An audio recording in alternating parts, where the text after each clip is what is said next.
The tape. The tape. Let's go.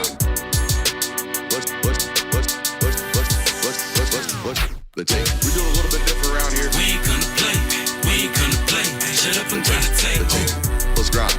We ain't gonna play. We ain't gonna play. Them dogs in your face. Let's grind. We ain't gonna play. We ain't gonna play. Shut up and grind the tape. The tape. Let's grind. We ain't gonna play. We ain't gonna play. Them dogs in your face. Shut up and grind. Let's grind. Grind the tape, bro. Grind the tape, bro. Grind the tape. The tape. The tape. Let's grind. Grind the tape, bro. Grind the tape, bro. Grind the tape, bro. Shut up and grind. Grind the tape, bro. Grind the tape, bro. Grind the tape. The tape. The tape. Grind the tape, bro. Grind the tape, bro. Grind the tape, bro. The tape. UGA game day, boy, we ball out. Pull up, put the whole conference in the doghouse.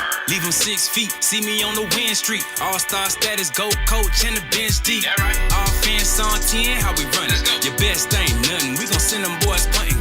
Yep. Black and red, got them dead on arrival. Defense hunkered down for the tie. Hey, you don't want it with the dogs. Found guy on it, you don't want it with my dog. Break it down, play by play, that's the day-to-day. They know we ain't come to play, boy, it's UGA. Kirby Smart, I cannot play the fool. Back to back, we did not come to lose. Back to back like we got something to prove. Pay your dues, dog nation on the move. What's up? We do a little bit different around here. We ain't gonna play, we ain't gonna play. Shut up and grind the tape. The tape. The tape. We ain't gonna play, we ain't gonna play. Them dogs in your face. Let's grind. We ain't gonna play, we ain't gonna play. Shut up and grind the tape. Shut up. Let's grind. We ain't gonna play, we ain't gonna play. Them dogs in your face. Shut up and grind. Let's grind. Grind the tape, bro. Let's grind. Grind the tape, bro. Grind the tape. The tape. The Shut tape. up and grind. Let's grind. Grind the tape, bro. Let's grind. Grind the tape, bro. Let's grind. Grind the tape, The bro. tape. Shut up and grind. Grind the tape, bro. Grind the tape, bro. Grind the tape. The tape. Shut up and grind. Grind the tape, bro. Grind the tape, bro. Grind the tape, bro. Shut up. The tape.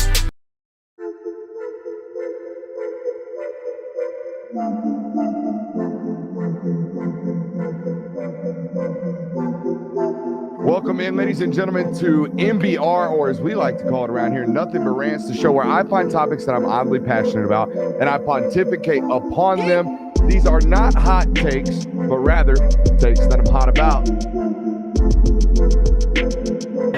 What's up? You really like that?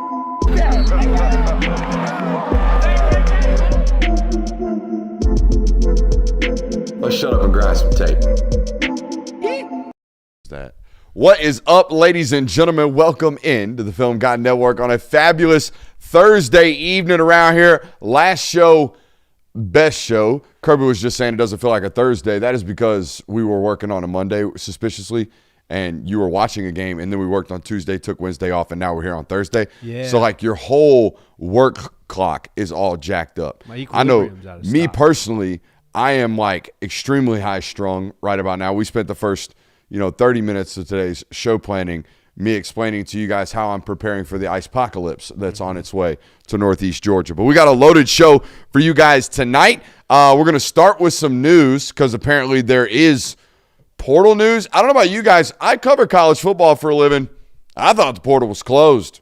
I thought this idea of like you moving on January 22nd was not really a possibility. But here we are. We have multiple football players moving around and still up in the air. Most notably, a linebacker going from Cal to Clemson to now Ole Miss with a rather funny story that we'll talk about today.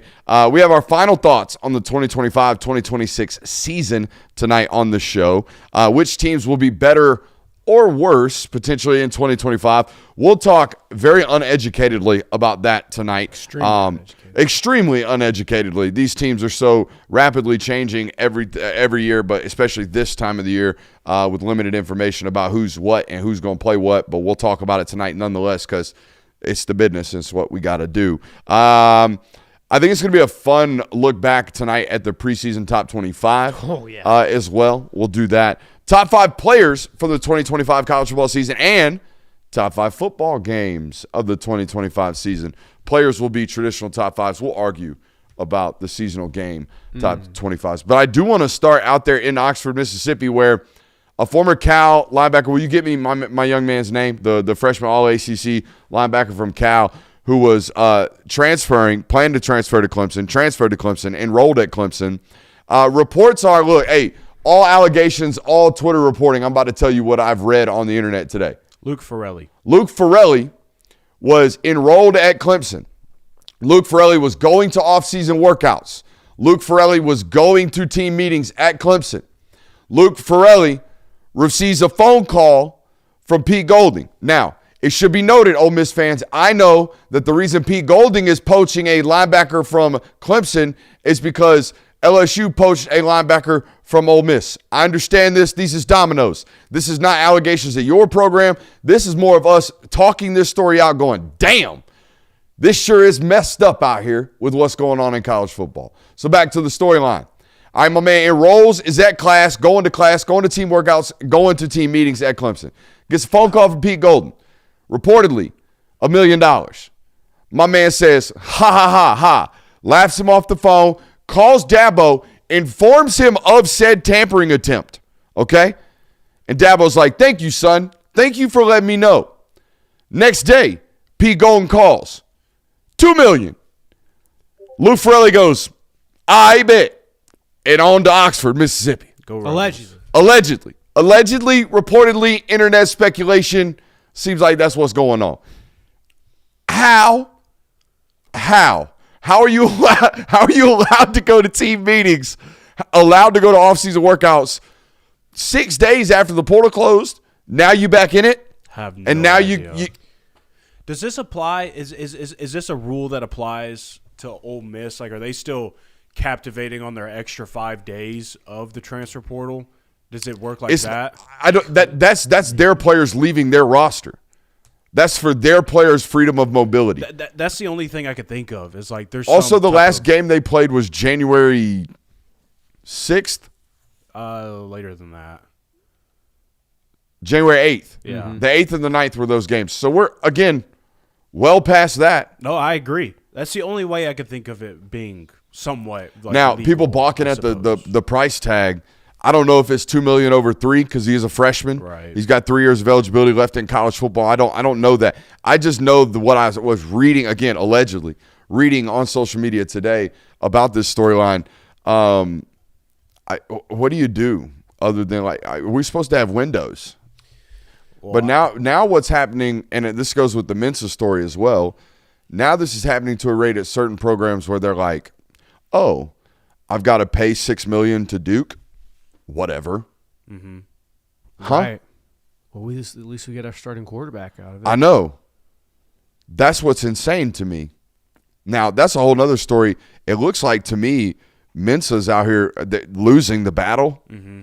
At least they got a TRO or whatever that thing is. We're not lawyers around here, but it looks like Duke won some ground there. I also read that Duke wants no part of him being on the team, but they just want to make sure that you ain't about to go there. You ain't about to play. You want to do this to us? You can't come here. That type of deal. I mean, because you know what I mean? Right. I think they're trying to set precedents, obviously legally. Everybody is when they get nipped like this in the bud. But, man, it's just like Clemson's, from what I've read, Clemson's seeking legal action as well. Yeah. Oh, I mean, I hope so. It is very funny to just think about how Dabo Swinney, after all these years, is like, Dabo, you got to go to the portal. You got to get players. You got to revolutionize your roster. And him just being like, no. And then the first season that you really start taking portal players, this happens to you. Dabo, there's a linebacker from Cal with certain pigmentation, and he's in the portal. He's got 3 years left, Dabo. I'll take him. He'll never do me wrong. Now, my issue with this entire situation is, there's these contracts, and there's a whole lot of discussion on whether or not these are actually binding contracts, because are players actually employees? Are they actually getting paid for play? All this other stuff, whatever. However you want to argue the contract, that's not what I'm here to argue. You can view it however you want. What I will say is, if these contracts are not binding, if players cannot be held accountable for signing these contracts, then enrolling in classes And going to team meetings, that better be binding. Like, something here has to be the line where we cross it and it's, you are officially here for a calendar year. Like, whatever else happens after that, whatever. Oh, that's the rules. This has to be binding. That's a whole nother thing. Like, if he's enrolled in school, and I'm pretty sure drop ad is closed. By now, you would imagine so. If this dude can get into class and be eligible by next fall, why isn't the portal window starting in February? Why is the portal window before the national championship? If these dudes can get in and out of class January 22nd, literally, he's in class, leaves, and now is projected to go to Ole Miss and be eligible. Why, for the love of God, is the portal window prior to the national championship? Yeah, I mean, we talked like what is that? That was one of the main reasons as to why you had so many issues with the schedule, because we had to adhere to the schedule of colleges and the universities. But obviously, this is no longer an issue. See, like this note right here, Jacob Holloway. Players can unenroll and leave at any time. Not to my knowledge of NCAA football, because we still act like they're scholarship athletes. And the last time I played scholarship or on scholarship, you had to pass at least 12 hours in the spring at that university to be, or any university, to be eligible to play by the fall. All right, and you could take some courses during the summer to adhere to that if you fail classes, but you have to be in class somewhere before you go play. So that's my question. Like, how does a kid who is enrolled at Clemson January 21st in classes get into classes January 22nd at Ole Miss without just looking the other way inside the registration office at Ole Miss, which I'm sure they're doing. I'm fine with that. If that's the answer, that's the answer. But why are we acting why in one area we act like these guys are students to the point where we absolutely hinder ourselves with the calendar, and then the other way they're finding ways to manipulate the calendar. Do you see what I'm saying? No, 100%. It makes 100% sense. And I know Chad's talking about how, like, well, you can do this anytime, add drop period, whatever, doesn't matter. But what I think that we're saying is there are very conflicting things that come out of, like, these rules and the reasonings behind the college football calendar, where the entire reason why the transfer portal does not open after the national title right now is because the academic calendar, we have to get kids enrolled into classes. We can't push it back any further because kids have to be in school. They have to know where they're going, all this other stuff. Meanwhile, it seems like it doesn't actually matter because this is happening right now. It doesn't make any sense. It makes it seem like the NCAA acts like you're asking them to try and land on Mars if you ask them to try and move around the academic calendar, where it seems like the academic calendar really doesn't seem to matter a whole lot. At least at Ole Miss or some of these programs where they're escaping some of these rules or getting out of this, Miami included. You know what I mean? Mm-hmm. Like, how are y'all doing this, but also hindering your entire calendar? Like, to where I love my wife to death. One of my favorite parts about her is she has no idea about college football. She has no idea about anything that we do. Mm-hmm. She just knows what I do and how I do it. But I tried to explain the calendar to her, and she was like, wait a minute. Why? And I don't know, honey. Why? I have no idea, honey. I can't explain it to you. And it's just, but it could be manipulated, but it can't be altered for the betterment of the sport. Excuse me, what? I agree. I mean, would this not be fixed if we just went back to the one-time eligibility transfer rule? Because if it was like, hey, you can transfer to Ole Miss if you want, but you already used your transfer going to Clemson. Sorry, you're gonna have to sit out a year now. Like, that would completely decentivize. I think 5 to play 5, or 5 or 6 to play 5. Okay, the 6th being a medical. Mm-hmm. Okay, right. 6 to play 5, and unlimited transfers, but 1 free. You can transfer as many times as you want, but you're going to sit and burn a year if you do so. Yeah, absolutely. You're going to sit and burn a year of this eligibility if you do so after the second time. Agree. I think that would fix so many issues with college athletics, but what do we know? And you better get that rule stipulated prior to collective bargaining agreements, because I would imagine they're coming. Mm-hmm.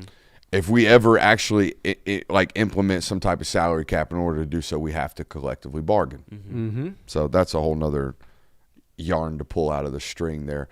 Any other further thoughts, comments, questions, concerns about this Ole Miss story?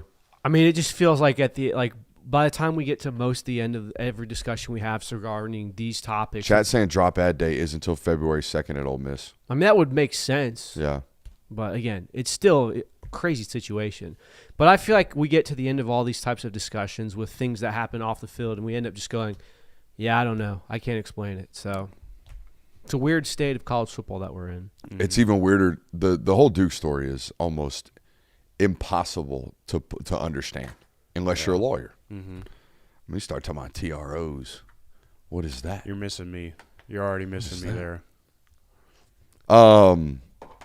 The 2025-2026 season hath concluded, boys. Mm-hmm. Indeed it is has. in the books.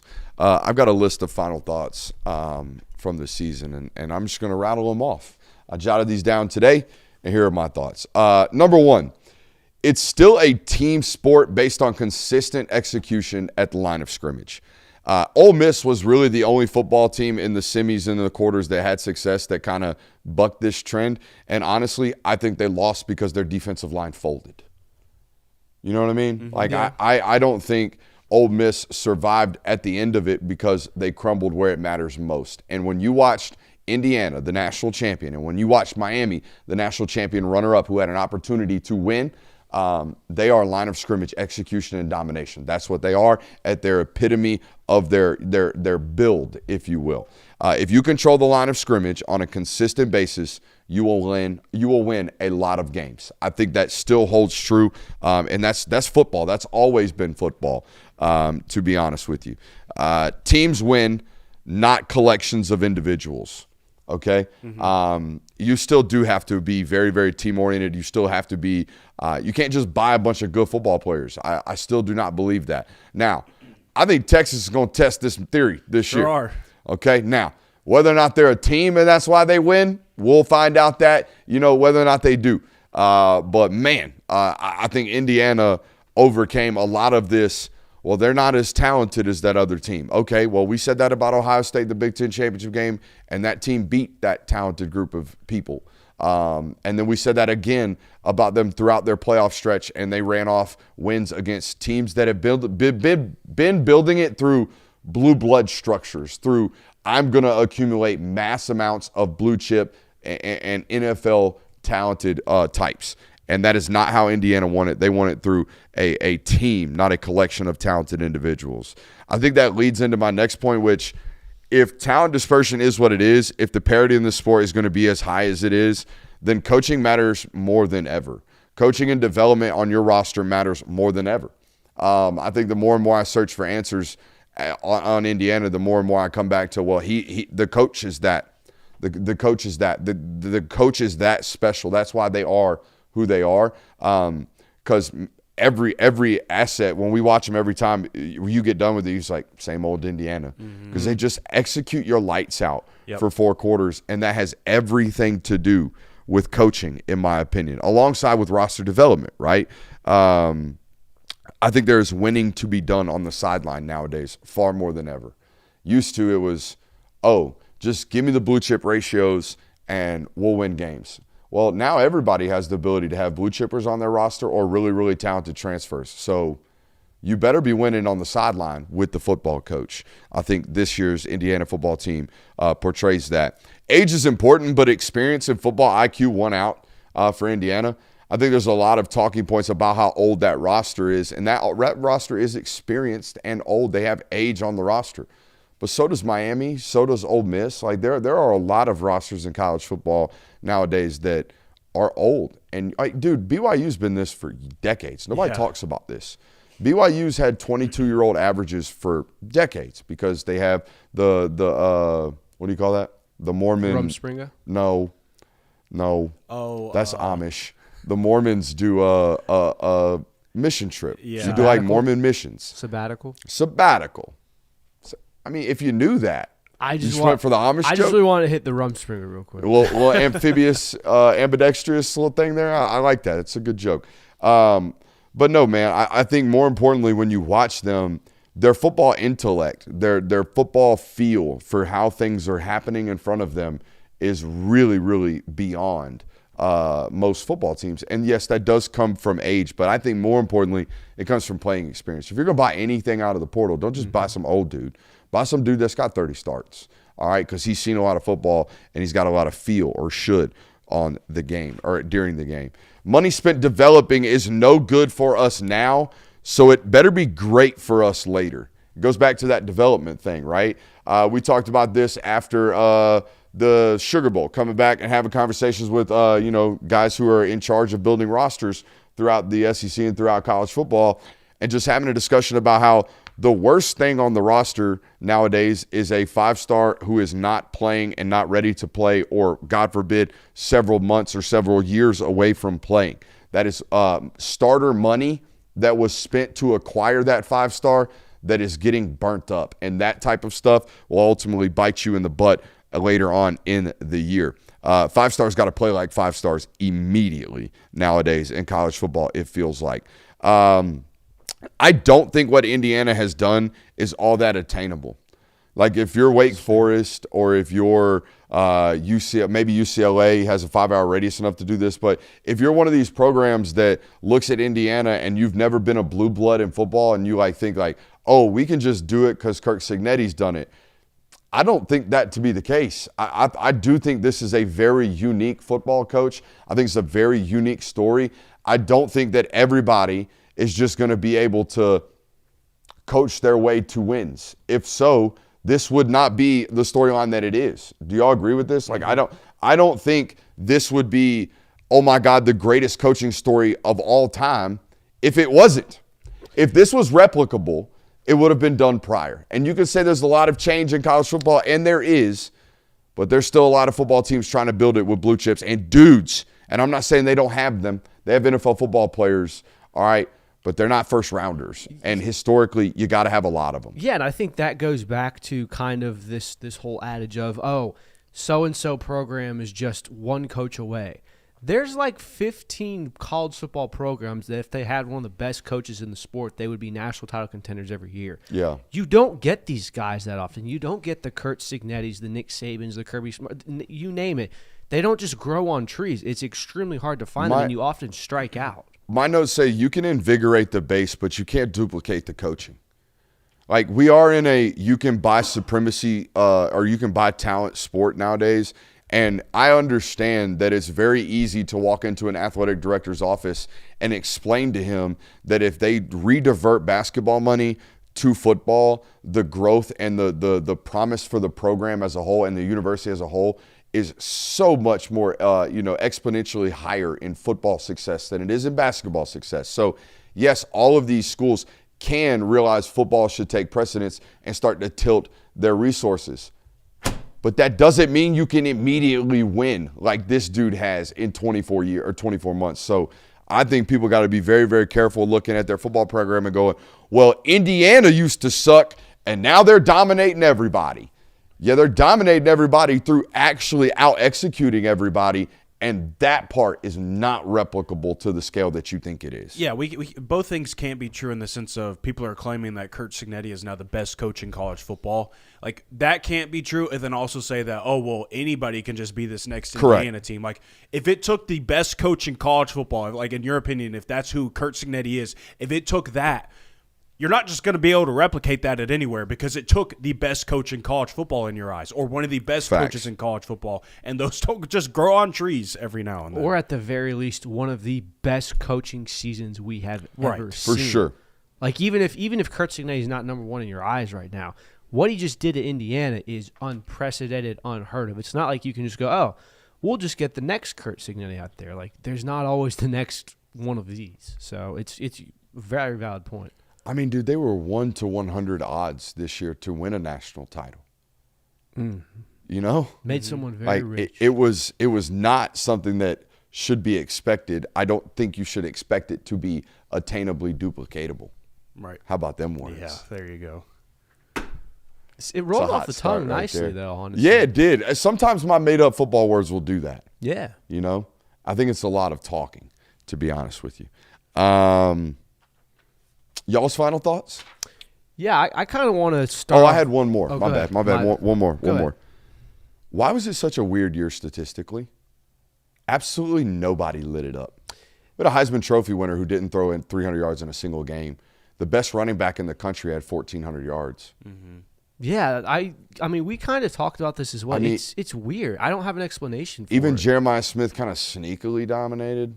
It was I think it was a rack, but it wasn't .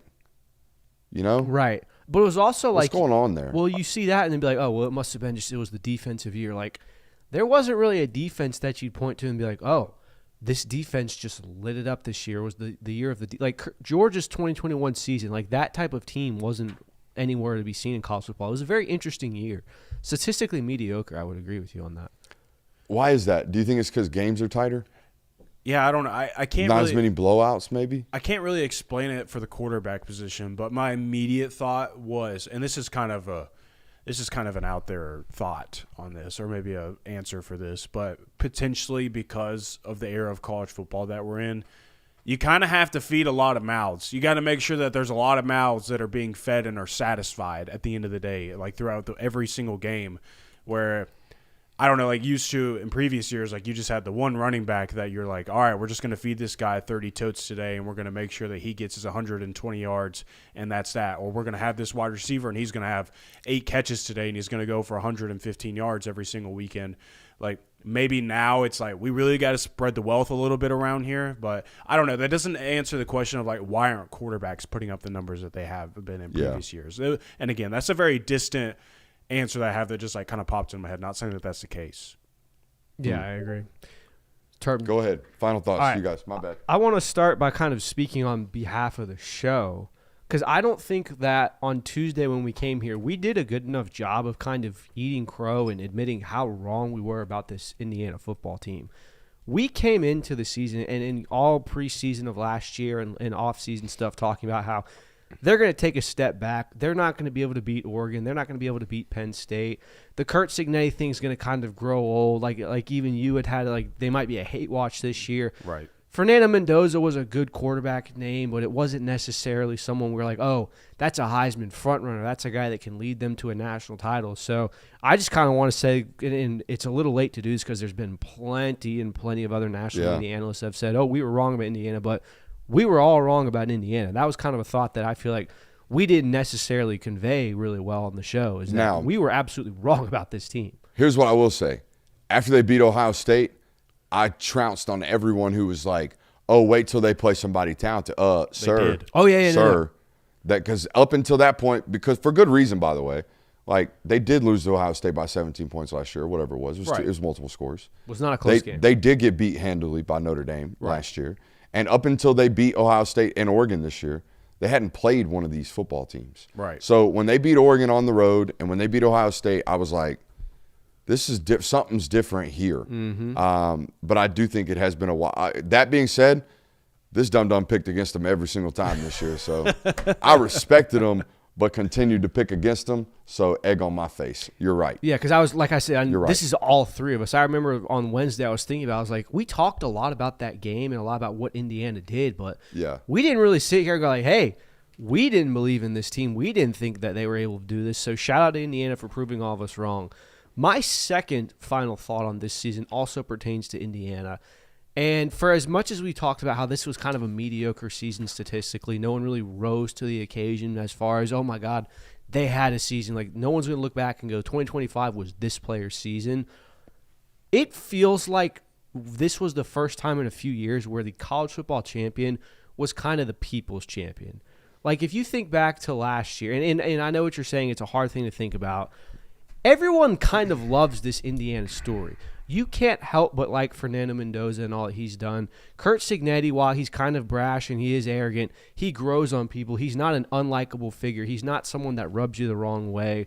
This Indiana story is a lot of fun to watch. And yes, there are gripes that you have with every college football fan base. But like I think back last year, it was like, oh, great. The 2-loss Ohio State team won. Good for them. And then Michigan in 2023 was like, no one wanted to see that team win. Georgia in 22 of kind of, oh, they went back-to-back. Good for them. Like, it feels like every few years we get a team that the entire nation looks at and goes, you know what? I'm glad that team won the college football playoff. I'm glad that team is national champions at the end of the year. And I would say that Indiana certainly falls under this category.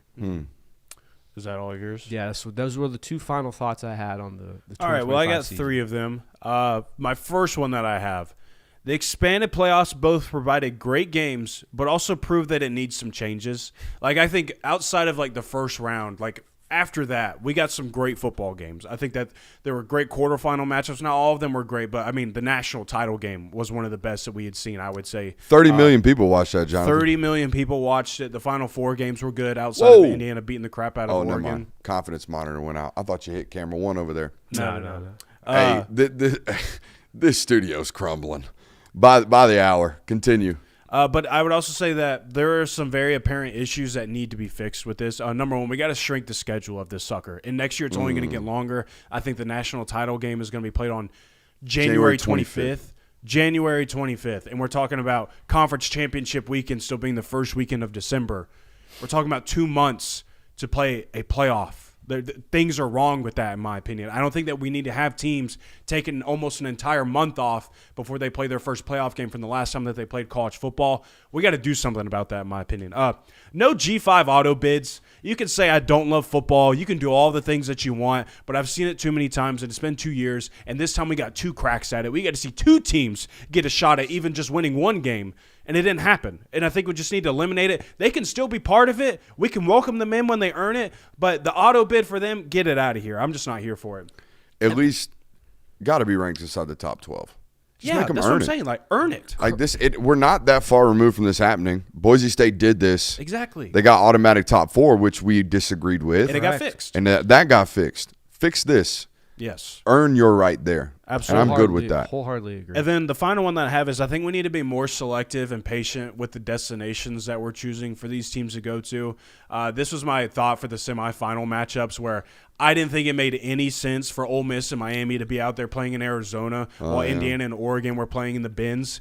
Didn't make a whole lot of sense. I think just for the sake of fandom and catering towards your audience, why can't we just wait to see who's in these games and then say, all right, it makes sense for you guys to be here, you guys to go there. Oregon got Finnucked multiple times. Yeah. They got a home game, but it's like, all right, travel to Miami. Twice, by the way, if you win. Yeah. And then travel back home and then travel to Atlanta. Yeah. In 6 days. And if you win there, go back to Miami. But you got to go home first. Right. It's like, what? So I just think that there's some things that we need to iron out with this bad boy. And the fact that there have already been some changes from last year to this year, that leaves me a little optimistic that maybe these changes will be made. My second final thought. While my love for this sport and college sports in general has remained, my concern for them only gets bigger every single season. And this is all just like college sports in general, but obviously I'm going to talk about college football. Like the first one we run into newer problems with the transfer portal every single year. Like what we just talked about at the top of the hour where a guy's enrolled in classes and committed to a school and going to team meetings, and now he's back in the portal when the portal window's closed and going to a new school. There's just some major issues happening with that. Pro athletes coming back to college. This is happening in college basketball if you haven't been paying attention. I'm not going to stand on my soapbox, but when we have people who have played in multiple NBA games and we are granting them eligibility. A minute. I thought they were G Leaguers. There is a guy that has played in 3 NBA games who was fighting for a case to come back to college. You're shitting me. Had played in the NBA, had signed contracts. Oh, man, this local hour segment is going to bang. So, again, pro athletes, you made the decision to go pro. That's fine. Like you played 2 years and then decided to go pro. And we're going to welcome you back. Stupid. I have no idea how that is even allowed or why we are even entertaining that. Stupid. And then my other one, some schools trying to play by the rules, others acting like they don't exist. I know that that's kind of just a circular discussion that we continue to have on here. But again, like my concern about that area just continue to grows. And then you talking about how like one team is about to eat $10 million worth of lawsuit fees, and other teams are acting like they can only spend $20.5 million over 39 active sports. Is that what you're talking about? Mm-hmm. Okay. Just wanted to clear the air. And then my final thought from this season of the windows are smaller, but at the same time, you can make the argument that they've only gotten bigger. Like you can make the argument that because the transfer portal exists and like player movement is so fluid, they can only get bigger because you can obtain a roster that you feel like is competitive for a national title every single year. Like there's no more of like a rebuild period. But I'd also argue that because that is so like it's like access to new players and rebuilding a roster has become somewhat easier for some of these programs. Your window as a coach also gets smaller of like time to prove it. You got to go out there and show it. There's no more of like, all right, we'll wait for these 3 years for your recruiting classes to get in. Oh, I forgot about one. You know how like one SEC quarterback room, they spent $7 million in like 4 days? Mm-hmm. That was pretty cool, huh? It's like that Chris Farley bit on SNL. Remember that one time the Texas Longhorns spent like I don't know like $14 million in I don't know like 72 hours time span. That was pretty cool, huh? Yeah. $20.5 million though. I think that we're kind of in like this weird area of like you feel like the windows are tighter because you don't feel like you have to wait as long for a coach to like really get his structure and his foundation laid at his program. And also of like, well, there's plenty of time because we could just buy ourselves a roster or whatever. Like, but depending on which program you are, in my opinion. Remember that time that we found like unprecedented amounts of oil under the basin, and a team gave a quarterback a bunch of money, and then turned around and gave a running back a bunch of money. I don't think he stutters that much in it, does he? No, he doesn't. But he's nervous in the bit. Yeah, and he does kind of. What celebrity was he with? A lot of them. There's a recurring bit on SNL. Yeah, we're getting bogged down anyway. But man, it's Thursday show. This is true. You know, I do want to go back to your first. You're done, right, Joe? Yeah, I'm good. I do want to go back to your first final thought on the season about how the playoff system does need changing, and I completely agree. But I think it's because the process is so flawed. I don't think looking at the games of obviously G5 games, G5 teams getting their heads blown off by Power 4 opponents is not fun to watch in the playoffs, but we see blowouts all the time in big, like we saw one in the college football semifinals. So I don't think that the results of the game should be the reason. The process, absolutely. Saying, hey, we're just auto bidding 2 G5 teams because that's the way the format goes.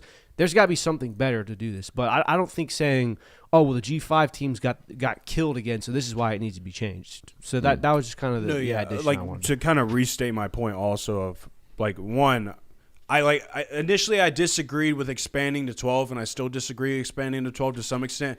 But I would also say that the 2 years that we've had the expanded playoff, we've gotten 2 rightfully crowned national champions. I think that's a good thing. But then also, like, if you were to make the argument, oh, we should have stuck with 8, well, then also, like, Miami would have never been in the field, and they would have never made their national title runs. Like, I'm like, I don't know. Like, so far, like, I'm not exactly hating it as much as I did, but boy, oh boy, you better not keep expanding. Don't you dare do that. Don't do that. I think the 12 is the right one. I think we go any further, which we're going further. 16, I probably wouldn't push back on. 24 is absolutely bonkers. I'll push back on 16 all 16 day. I will push back on it all day. Okay, long. I'm fine, but we just watched 10 be the number 10 seed was why are you lobbing that ball into cover 2 away from potentially winning? That's sure. And doing it. So I do think there is that to think about. But we have how'd that randomly turn back? Oh, because I plugged the board back in. Yeah. We do have end of season top 25 from them AP folks. Now, I do want to. Should we dump the Luke Fickle take now or save that for the local? Save it for the local. Save it for the local. Let's save it for the local. We do have the AP final top 25, which is SEC bias filled with a bunch of hacks. We all know this. Throw that up on the board for me, Jonathan, because here's what we're going to do. We're going to go through it, but more importantly, we're going to talk about this and try to project it from a who's going to get better, who's going to get worse, who's going to stay the same, even though we all know, and look, I pride myself on being really, really good at what we do, but I don't know a damn thing about none of these football teams or what they're about to be. But let's do it anyways. Do you feel the same way? I don't even think that has to be a diamond on the jobs we do. Yeah. I think it's just we are 9 months away from any of these teams even touching the field. How are we going to even act like we have an idea? And apparently they can still add pieces. Apparently. And lose them. Because the rules are what they are. Do we have that up on the board? Do we have that up on the board? Find one that just gives the teams and their if you order. Just go to the website. Just go to the AP. Just go to the website, pull up Epic Pen, and we'll go through the ones that we can see, and then we'll scroll down and erase Epic Pen as we go. Let's give the audience some type of visual aid here, though. No, if we're doing the AP poll, correct? Correct. Yeah, AP final. So just throw that up. The final AP top 25. Let's look at them and see who's going to get better, who's going to get worse. Okay? I'm going to go over there. Let's figure out what to do with old TikTok over here as I trip over everything. I need to clean up the studio. There's no doubt about that. This place is a mess. All right. Oh, you're live on TikTok. I forgot. Pull up Epic Pen for me, Jonathan. It should be right. Oh, that thing is tiny. What happened to our board over here? These That's damn all good. ads. It's all right, though. I can zoom. I got it. All right. Let me click on the stream. You want to zoom in for me over here? Control. Oh no, no need, bro. Okay. No need. All right. Yeah. Oh, you zoomed in on the screen. I'll make over it there. easy on you. All right, let's start with the Indiana Hoosiers. Now, boys, big Josh Hoover believer over here. Big time Josh Hoover believer. But do we know the status of Omar Cooper? Do we know the status of Elijah Surratt? I don't think so. We don't even have to do. I assume Surratt will be out of here. What do you want to do? How do you I want would to say do we this? don't even have to do all that. That team went 16-0. Yeah. And had some of the highest levels. My bad. Had some of the absolute highest levels of execution we've seen. What's more likely? They're going to exactly replicate that this year, or it's going to have a slight drop off? I think it's probably more likely they have a slight drop off. Yeah, so that would be my take on it. I will say this. I said the same damn thing about them a year ago. Yeah, but it wasn't as polished. There wasn't as much room for improvement as there was this season. But isn't there reason to believe that their success only will fuel like additions? They did a lot of work in the portal already. For sure. During the window. Looks like Cooper and Surratt are both headed to the NFL. Okay. We know they get Beckard back, and that's great. They've got a lot of weapons to replace. I'm a believer in Hoover. I think Hoover had a lot of big-time throws, turned it over at a much higher rate, but they won't in that system, you would imagine, at Indiana. Rourke didn't have a ton of turnovers. Mendoza hasn't had a ton of turnovers. Correct. Right. I mean, I do think it's worth pointing out that they're going to lose both running backs. They're going to lose, I think it's 5 of 6, or like there's 4 or 5 offensive linemen they're going to lose to the league. I mean, they're going to lose a lot. So I don't know. I think it's just safe to assume like they're probably going to take a step down. All right, so we'll give them an arrow down there. I'm a big believer in Darian Mensah if they do indeed sign him at Miami. That's my whole thing is. I'm also a big believer in whatever Damon Wilson's about to do down there. Yeah, for sure. I mean, that was the most – oh, he's in the portal? Duh. Miami. Oh, he's in the portal and suspiciously waiting until the end of Miami season. Hurricane. Yeah, no Until kidding. Darian Mensah is on campus at Miami, I'm going to say the Miami Hurricanes are taking a step down. I think it would be – Keontae Scott gone. You would imagine number 8, the safety, gone to Jacoby Thomas. Yeah. I Do think they get Marion back? Huh? Do they get Marion back, or is he – Marion, the wide receiver? Yeah. I don't know the situation there. But that's not – I wouldn't even put him in the category of like a major, right. And they get Mark difference Fletcher maker back. in the sense of, oh, he's gone, they're screwed. Oh, he's back, they're all Right. copacetic. You know what I mean? He's a good football player, but he's not like going to flip the tilt of the entire outcome of the season. Correct. I think this is one of the only time we can probably get away with doing this. Because I agree. Until we know what Darian Mensah, the status is, just put a question mark there. Like, What if we just do like a standard Fletcher or a situated bar there? that's fine, Ole Miss coming in at number 3. I assume they're going to take a step back, a considerable one. So I'm going to give them an arrow down. Who's going to play quarterback there this year? Don't know. I guess maybe Deuce Most Knight. likely Deuce Knight, yeah, Deuce based Knight. off what we've seen from NCAA continuing to whip everybody's ass in court. How about that flip up, by the way? How about the NCAA going decades of losing every single battle they've ever had in court to now finally winning these in terms of eligibility? I think that's a good news from a standpoint there. Never thought I'd cheer on the NCAA so hard. Shout out to the 4-letter word there. Oregon, thoughts? Return the quarterback. Yeah. Okay. Now, like, are we talking about like if we say Oregon going up? Are we basing this on they were a game away from a national title, so them going up would mean making a national title, or is it like next year they make the Big Ten championship, or they're the best team in the Big Ten record wise? Like, what does up mean for them? Yes. Okay. Yes. I thought it was just kind of like they're a better team than. Yeah. Well, if they are a better team, you would imagine they do some of these accomplishments that Jay Will just laid out. I'd lean more. They kind of just stay the same. You would imagine we get Evan Stewart back, lose Dakarian Moore, Right. or the slot receiver that they had. I'm blanking on it. I am too. I want to say his name was Dakarian Moore. Dakarian Moore's the freshman kid that played for them. Oh, yeah, He you're wouldn't right. believe Never it. mind. They don't lose a slot then. Are you thinking of? No. Yeah. There's nobody from there. That Dakarian did get hurt down the stretch, though. Correct. Like they lose Kenyon Sadiq. We know that. Yeah. You say, yeah. Well, because I say because the Johnson kid's coming back. Right. And I would argue down the stretch, I mean, I wouldn't argue the tape argues better weapon with regards to catching the football. What if we just kind of do another one of these? Yeah, I'm cool with saying they just kind of stay put. All right, now Ohio State. You have to get better. You would imagine. The quarterback has to, you would imagine the quarterback sees growth.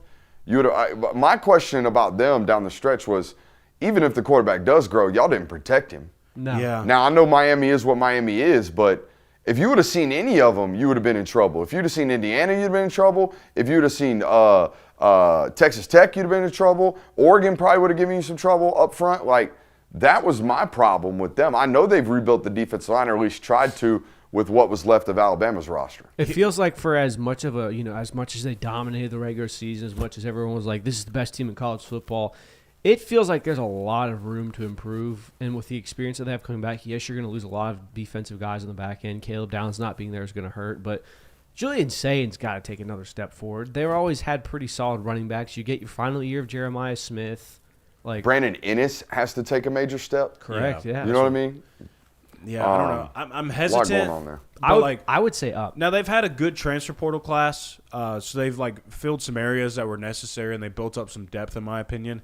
But the loss of Arvell Reese, the loss of Styles, the loss of Downs, the loss of Carnell Tate, oh, you put him down, huh? I am. I'm a little concerned. I'm concerned about the defense. I'm concerned about the offensive line. I'm concerned.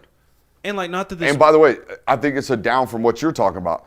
I thought they were a top 3 football team this year. I know the outcomes didn't say that. The final rankings didn't say that. The roster did. Mm-hmm. And they lose a lot of that reasoning why I thought that, right? Caleb Downs, Arvell Reese gone. You already mentioned the losses, right? Sonny Styles, my God, how important was he for this defense the last 30 football games that they've played as well? I think they take a step back. What's up? ULM's quarterback, Hunter Herring, just committed to Auburn as a tight end. Cool. Interesting. Georgia. I'm going to give it one of these already off rip, and here's why. I think the quarterback has room for growth, and we'll take that. I think the wide receiver room is a major question mark. For sure. From a standpoint of, they have names, they have talent. I got to see it. I'm in the same boat I was in last year, but from a standpoint of the young people have to get better. Oh, absolutely. 1,000%. So I'm cool with holding firm there on them, just kind of staying put for that case of the places that you have confidence in for Georgia are the running back room looks really solid. You know who your quarterback is. Tight end room, that's good. Linebacker room, that's good. There's some questions at defensive line. There's some questions for the pass rush. There's some questions in the secondary a little bit. Now, you could the only way that you could argue this Georgia's definitely going to take an uptick is if you are a firm believer in that team was very young and they obtained their roster and you believe in the development is only going to get better. In that scenario, then there's absolutely a world where you can say, Georgia's going to get better. I talked about Texas Tech this year as being a year away. Okay, they're a really good football team. I thought they were a year away from being what they were supposed to be or what they want to be, right? Maybe several years away from the machine being built like we think it's going to be long-term out there.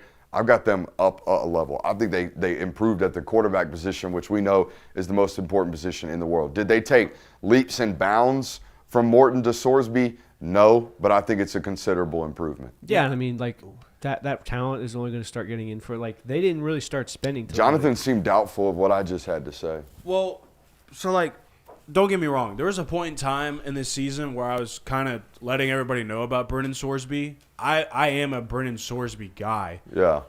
I don't know if Brennan Sorsby was number 1 quarterback in the transfer portal good. I don't know if that's him. Now, he was a big difference maker for that Cincinnati team. I mean, that guy was the entire offense at times. But him being the highest paid guy and putting all that pressure on him, I don't know if I'm just fully jumping in on it and believing it right now. Yeah, I mean, there's certainly reasons to be hesitant, but I mostly base it on Texas Tech started really spending heavy a season and a half ago, 2 years ago. Yeah, about 18 months. This is when the time that all that talent, all that money they've been spending starts to pay off. So that's why I'm going to bank on them getting better. I'd be looking into trying to poach that backup quarterback out there that just got Tommy John or whatever knee surgery he got. And Graham Houston, is that his name? Maybe. I don't know. A redshirt freshman was out there spinning pill. I'd be looking into it. All right, scroll me down, Jay Will. Scroll me down. Let's see what we got here. Let me give you I can scroll myself down. Don't even worry about that. I can scroll myself down. Thank you. All right, let's look at this window right here. Is that going to give you problems on your zoom in? Might need to scroll up just a tad. Space. Right there. Like here? Right there. All right, let's start with this group of football teams. Now, Are you bullish on the development of one Marcel Reed this offseason? Hey, should be noted, we promoted in-house with the offensive coordinator, right? We lost Colin Klein to Kansas State's head coach's job. They promoted, I believe, the wide receivers coach to the OC. Also, did they or did they not lose their special teams coordinator? The dude that left LSU to come to A&M, I think somebody poached him as well. So I think there's some staff turnover here going on out there in Aggie land. Not to mention, we assume Cassius Howell off the roster. We know Casey Concepcion off the roster. And I think they lost some offensive linemen as well, Kirby, if my memory serves me. So there are some certain losses on this roster. Torian York gone as well, correct? Torian York, I think, declared for the NFL draft. Should have, if he had. Can't find anything on them losing a special teams coordinator. All right. Could be misinformed there. Yeah, I'm saying Texas A&M probably takes a step back this year just because of all too. they've lost. And, Marcel Reed's going to have going to be in his second full year starting. Will probably have 30 starts under his belt by the time the season's over. But I don't know how you're going to have him develop with all the talent that he's losing around. They went in and added Casey Concepcion last season, and he was great for them, but it didn't excel their offense. If you're buying A&M stock this offseason, you're buying all of it on Jerome Miles. Yeah. The 5-star wide receiver out of Utah that tore his knee up prior to getting onto campus and didn't really have an opportunity to play as a freshman. But I think when I watched them last year, obviously number 3, the redshirt freshman, started to develop as a wide receiver, but their inability to have an X receiver or their ineptitude at that position created major problems for the quarterback. Mm-hmm. It's got to be simpler for Marcel next year with regards to weaponry, I think. So I'm a little down on them. I don't know what to do with Alabama. I know that it's probably not going to be playoff expectations on paper for me next year. I'm dumping and that's that crazy. Stock. I'm saying down. Man. Y'all are saying down. Dump. That's the most confident I feel about being down. That team has lost everything. They have not shown at all they have a championship identity under that coach. Yeah. They have these, 4 to 5 week spans where it's oh yeah, this team is really good, but they've ran out of steam 2 seasons in a row. Now they've had unacceptable losses. I don't see that changing anytime soon. And now that we're on Alabama and we just talked about Texas A&M, it is worth mentioning that they did get Isaiah Horton. That's a major weapon that they added to that wide receiver room. So we're discussing for them. Yeah. Just making sure. More of a Z body type, but nonetheless, we need it. Yeah. Needed it bad out there at the weaponry another position. difference maker there. Good. Did chat correct us on that? Chat did correct us. Do we have an Aggie in the chat? Shout out to we the got Aggie maybe a in the couple chat. Aggies in the chat. Shout out the Love Aggies. to see it. Shout out to Tex Ag. Shout out Bill Lucci. Shout out to the whole crew. Notre Dame, the Fighting Irish. Here's the deal. Before you go, I'm big ups on the quarterback. I think CJ I think Carr quarterback's gets about to better. be a dude. Mm-hmm. I think CJ Carr gets better this year, and also I think overall that defense might be playing at a bit higher level than it was last season. Not that it was bad, but Jonathan, will you check portal additions at particularly the wide receiver position at Notre Dame? Because I do know they went on a run, but I remember them going on a run, particularly on defensive line players. They took the big nose tackle from Oregon and Keon Keeley from Alabama. But what have they done to replace the production from Fields, who would I assume they is added headed the to the Quincy NFL? Porter kid from Ohio State. The former 5-star. They added another Ohio State wide receiver, Mylan Graham. Another former 5-star. Those are the only 2 additions that they made there. All right, so they went really, really high-end developmental high school football players that weren't able to get on the field all that much last year at Ohio State. One of those was number 5, though. Remember number 5? Ohio State fans on the timeline talk about, Brandon Ennis, thanks for your service. This kid is the next Garrett Wilson. Yes. I do remember that. You remember this?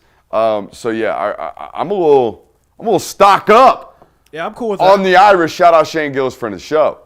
I think is that the second team? Third. I think we've got 3 teams we're stock up on. A&M. And to be fair, we're inside of the top 12 right now. So saying stock up and stock there's only so much room to grow when you're inside of it. Correct. The BYU Fighting Cougs. Hey, how fast can they spend that crumble money? Can you go see, Jonathan, what they did in the portal? Because if that crumble cash is checking. Schedule first. Oh, I checked the schedule too, but also year 2 with Bear Bachmeier. I think they're going to be kind of a flat line, in my opinion. I think I could see them very well getting better, but there's not enough for me to believe yet that this is the year. I think that we're kind of in a similar situation where Texas Tech was, to where yeah, they've just had this massive influx of cash. Yeah. But you don't really start reaping the rewards of that until a few seasons. So why don't we just leave them flatlined at the second best team in the Big 12? Yeah, I'm fine with that. Yeah, I'm cool with that. I mean, they got 9 guys out of the transfer portal, one of them being Ryder Lyons, his brother, Walker Lyons from USC. They took an Oregon wide receiver, Kyler Casper. They took another Oregon tight end. Not even going to try and enunciate that one. Are you trying to read what that says? You better? That says you better Oh, yeah. next to the Texas 100%. Longhorns. I think they do. You better be freaking good next year. They made efforts to get better offensive linemen in the portal. Arch Manning's going to have a full season of development under his belt. You'd have to imagine they get better.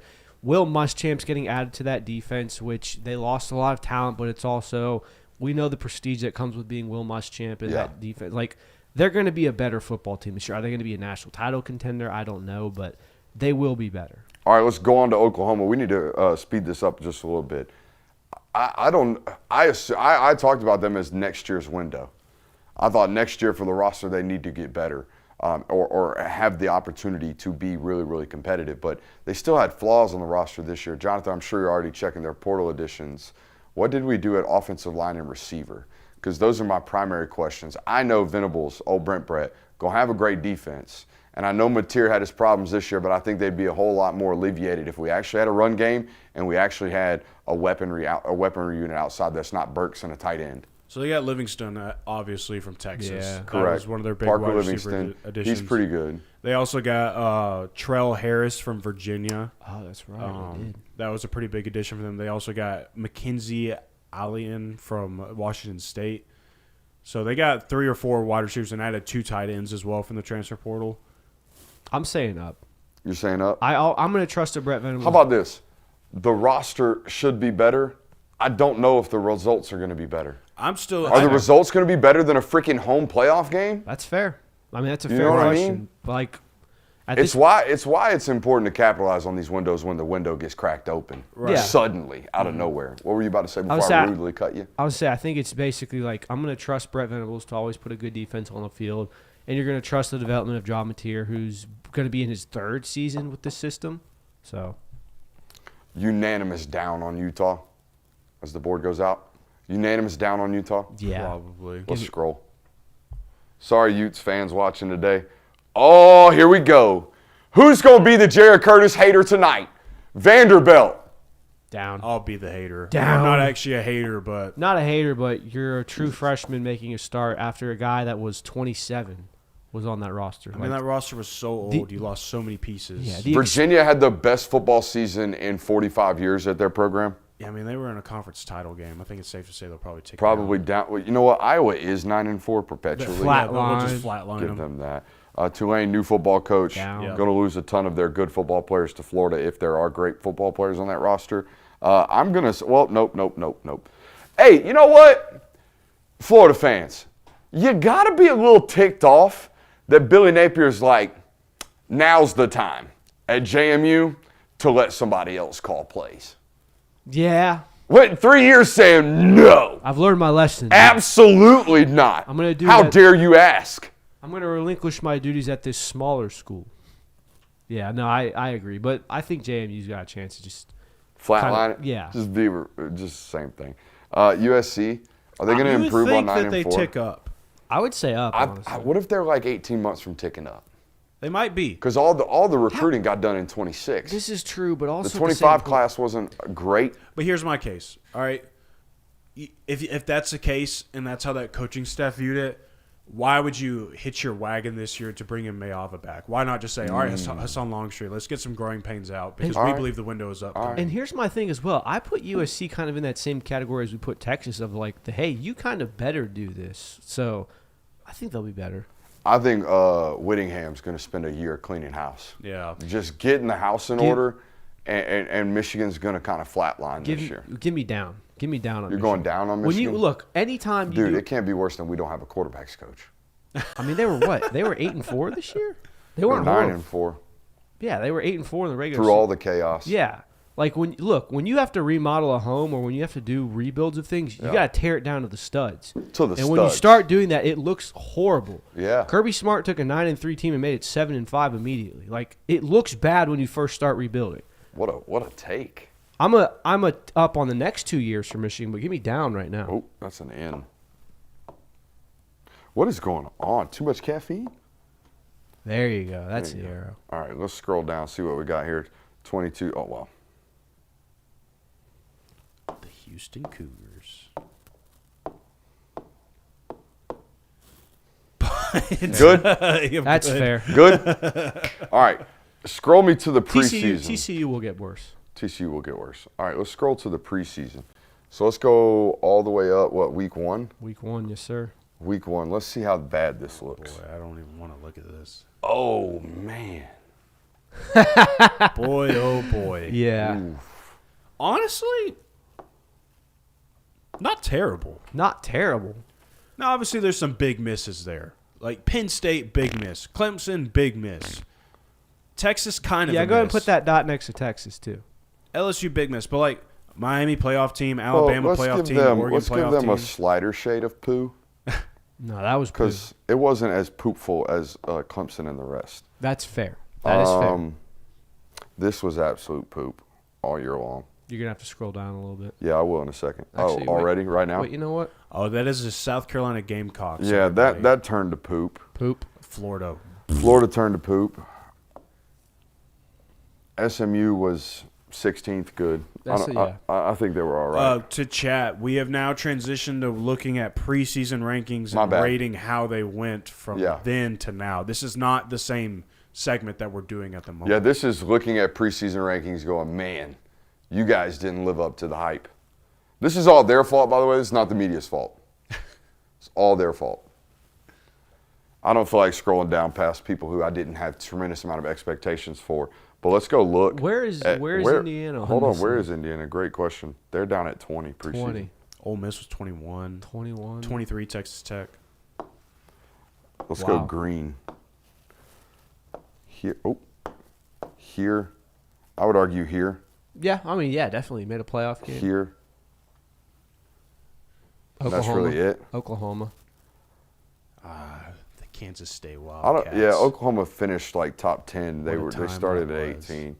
Trying to look down here and others receiving votes. Georgia Tech down here tremendously to start the season. Yep. Tulane's in that mix. Buddy, you need to stop reading Twitter. Colorado. I mean, come on, dude. Stop reading Twitter. Florida State got 8. You guys remember that brief week and a half period where Florida State was a top 10 football team? Oh, yeah, quickly. You know, really, really quickly. Shout out Virginia. Shout out Virginia. Yeah. All right. What do we got left? Nothing. We got our top 5 games. Do you want to do top 5 games or do you want to go to local? Let's go to local and Let's give go the to top local fives on- and stow what we can stow while it is the off season. All right. store it for the winter. Make sure you hit that thumbs up button. We'll see you on the other side of the break.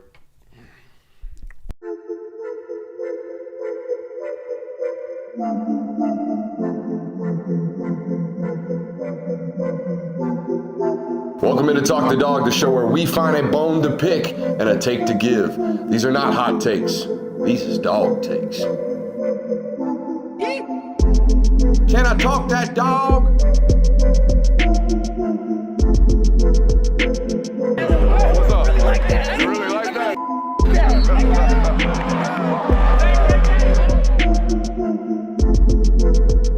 Let's shut up and grind some tape. Department. It has been a while since we've had a random player name. I don't know. I kind of ran through a lot of them during the season. Now I'm trying to think There of are more random players. There are plenty. Well, like obviously there's plenty of names, but I want to make sure it's a name where like someone reads it and they're like, "Oh yeah, that guy." Like I don't want to just put any random player up there. You know what I mean? Montario Hardesty, Tennessee running back.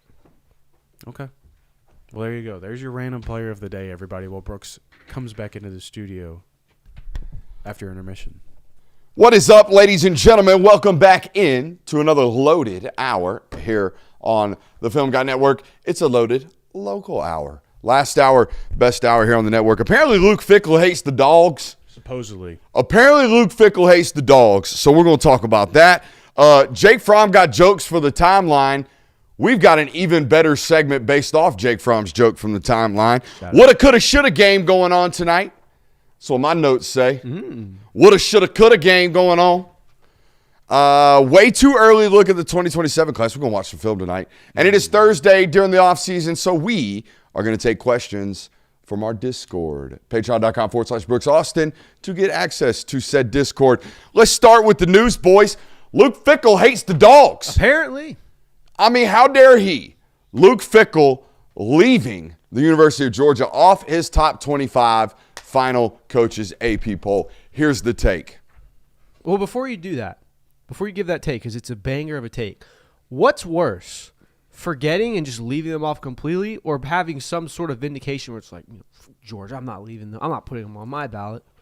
Well, I think the more reasonable situation here is that he was quickly doing his AP top 25 or coaches AP or top 25 and just forgot. Oh, yeah, for sure. Georgia. That's definitely what happened. I think that's far more likely the situation. Here's the take. If Luke Fickle were a female reporter, they would have her credentials hanging from the ceiling fan a la Ben Jones. They would call for the head of that young lady. But nope, this is a Power 5 football coach. Some troll on Twitter would tell this lady to just go ahead and end it all, go ahead and retire your career. There's no point in even trying to cover sports. You're an idiot. But instead, it's Luke Fickle, so we he this thing. I think it's a prime example of how easy it is to completely forget a football team when you do these types of lists. I do it all the time. All the time. But yeah, if this were a female college football reporter, she would be lambasted to the end of the earth. Her mentions would never be more filled than in this moment. And for weeks, by the way. Yeah. When this happens every single time, the next time that lady tries to do her job, she's lambasted with comments from trolls. Oh, yeah, like if you do something like this as a woman in sports, you don't live it down. It's like, oh, she's the idiot who left Georgia off the top 25 ballot. She has no opinion on this. She doesn't have any validation. Like, and then you start getting into this is why we don't need women in sports argument. So you're absolutely right. Like, if there was this much, frankly, carelessness or forgetfulness from a person of a different field or different gender, it would absolutely be a shit show. So perhaps Luke Fickle is still salty from the 2020 Peach Bowl. That is You think still so? potentially the case. It might be. I don't know. Might be. I mean, that's a game that did not matter. Didn't matter. Didn't matter. Whoa. What are you talking about? Whoa, dude. Didn't matter. Didn't matter. I mean, they had already been screwed. That was the year they got screwed out of the playoffs. The next year they made it, right? Yeah, I mean, So at that point, he was already mad. He was mad at NCAA. Still matter. He was trying to prove himself. Puke Lickle is a crazy way to rephrase that man's name. I did think it was funny that Luke Fickle remembered to rank Tulane and James Madison, but did not remember to rank Georgia, who has been a top 5 team in college football for the last 6 years. Yeah, like I understand forgetting like an obvious top 10 team, like an obvious they should certainly be in the top. Like forgetting Georgia, and not to toot our own horn, like Georgia's one of the bigger brands in college football and one of the best teams. So very interesting to just be like, oh, I forgot about the dogs. Oh well. Also, what's your process for making these lists then? That's what I want to know. Is it just let me sit in front of the computer and write out the first 25 teams that come to mind? Precisely. Do you not look at past lists? Like, because if that happened, surely he would be like, oh, okay, I don't have Georgia on this list yet. But I don't know. If you just sit down and just, I want to see Luke Fickle's ballot. Did he actually rank Wisconsin?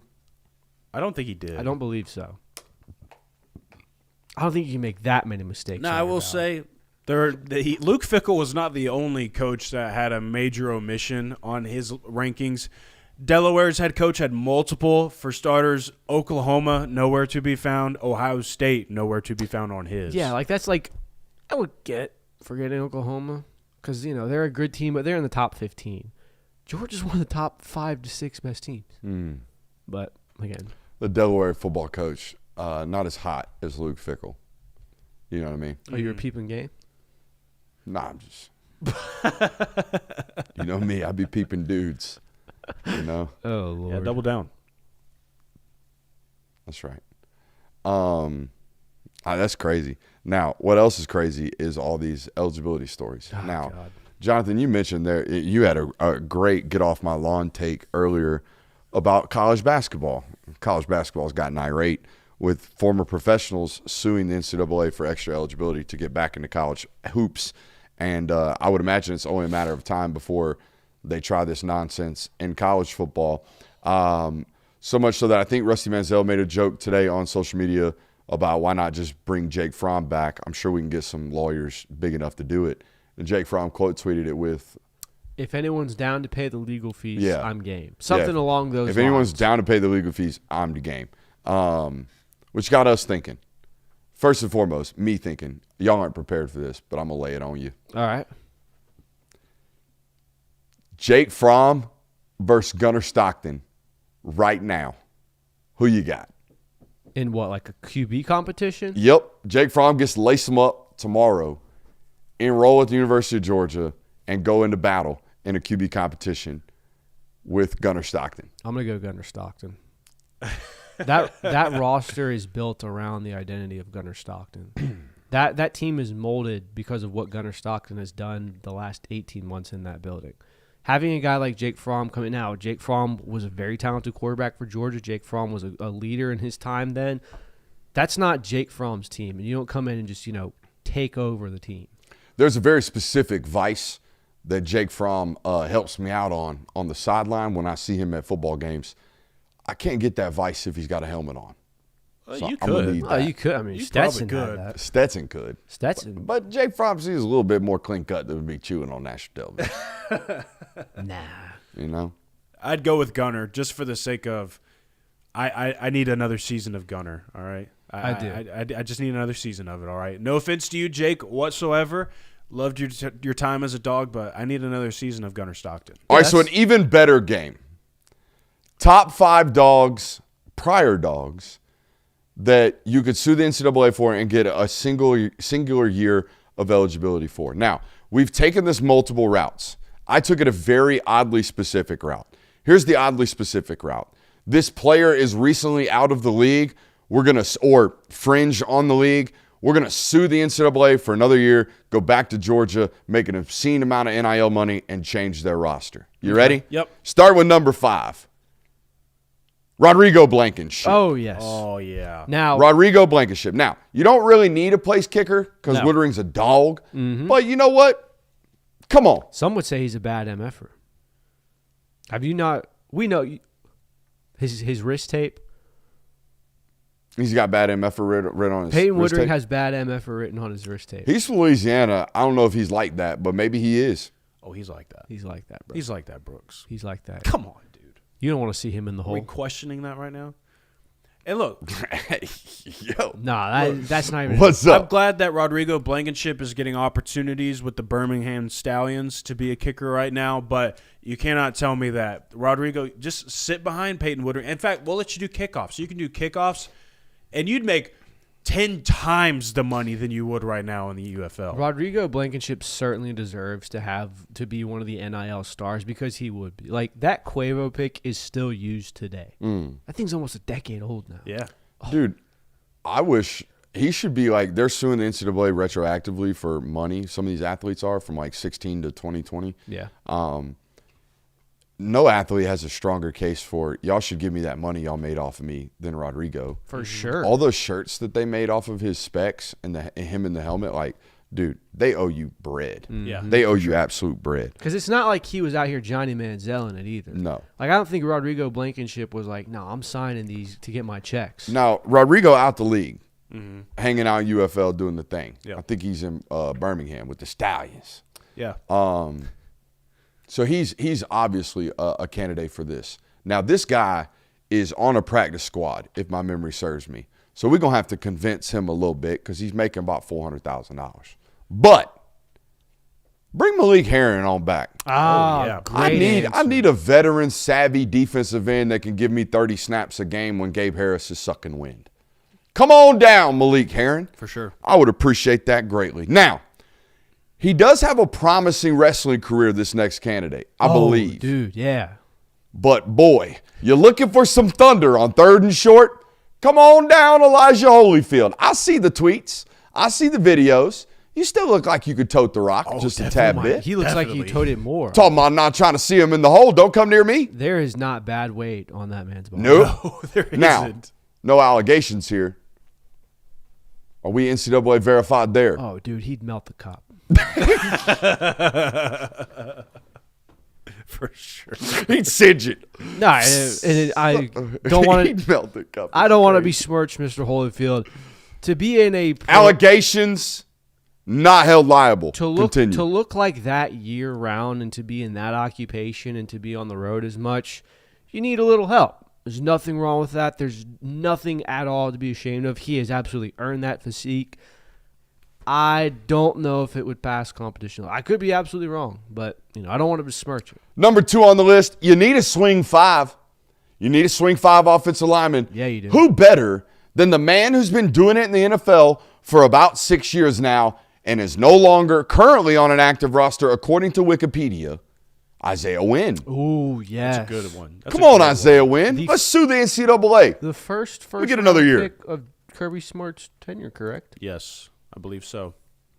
Now, this was a real stretch, okay? Because he's playing on NFL playoff teams. But here's the deal. Let me talk to you right quick, Mecole Hardman. Oh, yes. Mecole Hardman, we keep bouncing around the league as this gadget football player going from the Jets to the Bills to the Chiefs to the we keep doing this. How about $1.4 million to replace Zachariah Branch right quick? I mean, we all could go a lot. Ain't nobody in the league paying you 1.4 right about now. We'll give it to you. Mm-hmm. He did. Now, this might take a hit because he did catch a touchdown pass in the divisional round. He did. So he did. He probably looking at me like, bro, I make 1.2. Shut the hell up. He's like, don't be pocket watching me, bro. But no, Mecole Hardman back on this roster would be electric. And that's not a shot at Sokovia White-Helton, also an excellent player, but Mecole Hardman was one of the more electric players that ever walked through from the Kirby Smart era. Big facts. So I wholeheartedly agree. Who do you have, J. Will? That was all of yours? Correct. That's 5. Number 1, since it's legal, Okay. Anthony Edwards. Oh, wait. Make him play football? No, he's playing basketball. Yeah, but he gonna come play football at Georgia. He could do both. He says he could. Mecole Hardman made $1.5 million this year. So Okay. Anyways, we're gonna have to give him 2. Anthony Edwards. The case, Tom Crean. Enough said. Number 2, It's fair. Azeez Ojulari. Just because it's a need right now. I understand that we're making great money in the NFL. We're doing all great things. I know we're a little banged up right now, but just come back to Georgia. We treat you well. Kamari Lassiter, just because we need another dog on defense. Would love to have him back in the red and black. Brock Bowers, the case. The Raiders suck, and they're doing him no good right now. Cuidado, Poppy. No, I will not cuidado. Brock Bowers being on the Las Vegas Raiders right now, God, it's frustrating to watch. All right, I hate it. I hate it very much. You have to watch. You poor thing. You must be so frustrated watching the Raiders be bad every single year. You know what you boys could be doing on Sundays? Grinding college tape. Sometimes I do. That's the Lord's Day, man. But yeah, Brock Bowers. Then my final one, Andrew Thomas. So I went a little different route. I was just like, let me think of the best dogs I could think of in the professional football league right now that would greatly benefit this roster in areas. Because, I mean, at Andrew Thomas's roster, you get to keep Ernest Green over there at right tackle. You could play Juan Gasson and Donnie Glover at the guard spots and Drew Bobo. Hey, Christian, let me run a theory by you. Let's hear it. Y'all are projected, speaking of the Raiders, to probably take Mendoza. Yes. But you've been very much so on the train of like, I'll take Mendoza if you would just rebuild everything else around him before you do so. What if they just spent like the first 4 draft picks on offensive linemen and weapons and then drafted Carson Beck in the 4th? I wouldn't. If you get Carson Beck in the 4th round, I wouldn't hate How about the 3rd? that. Back into the 2nd. Too rich? Too rich. Okay. Too rich. Just trying to find the line. But that would be. I was trying to find not the Mendoza line, the Beck line. That's what I was trying to find. I mean, I do appreciate the idea of like we do need to find something other than just a quarterback to solve our problems. Yeah. Like last year, of like, hey, this team sucks. You know what we need? A running back. Hey, Jeremiah Love's available. I wouldn't surprise me if we took that guy at number 1 overall. Like this organization is. I have little faith. Anyways, my top 5 players I think that we should try to get to sue the NCAA to get back in. Number 1. You mentioned it. We need a bruising running back. We need a power running back. There's a good chance this guy's a free agent come the 2026 offseason. Give me Nick Chubb suing the NCAA to get back here. Because think about it. You're going somewhere else with that lead up. No. Think about this as well. No. No. Think about this as well.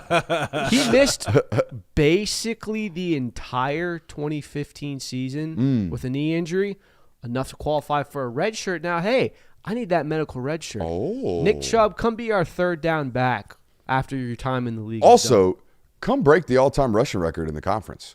Because isn't he on the heels of that? I think He was close, is. yes. I think he's close. He's definitely close to Georgia, Herschel Walker. Yeah. Number 2 on my list. Need some help on the edge. Need a pass rusher. Need a guy who can win now. Davin Bellamy. But only if he gets to then break down his film after the games. So you get a little Davin Bellamy the player happen. and Davin Bellamy the coach. So just kiss that one goodbye. Dude, I think That'll That's a never Kirby happen. thing, though. Yeah. Not a Davin not Yeah, willing no, to that's do not so. an NCAA won't allow this thing. Nick Chubb is a little under 500 yards away from breaking Herschel Walker's record. Come on back. If you ever want to try again, More on that later. I done told you once. Go ahead. But no, Davin Bellamy I think would be an excellent answer. Here's a good question. What's more likely to happen?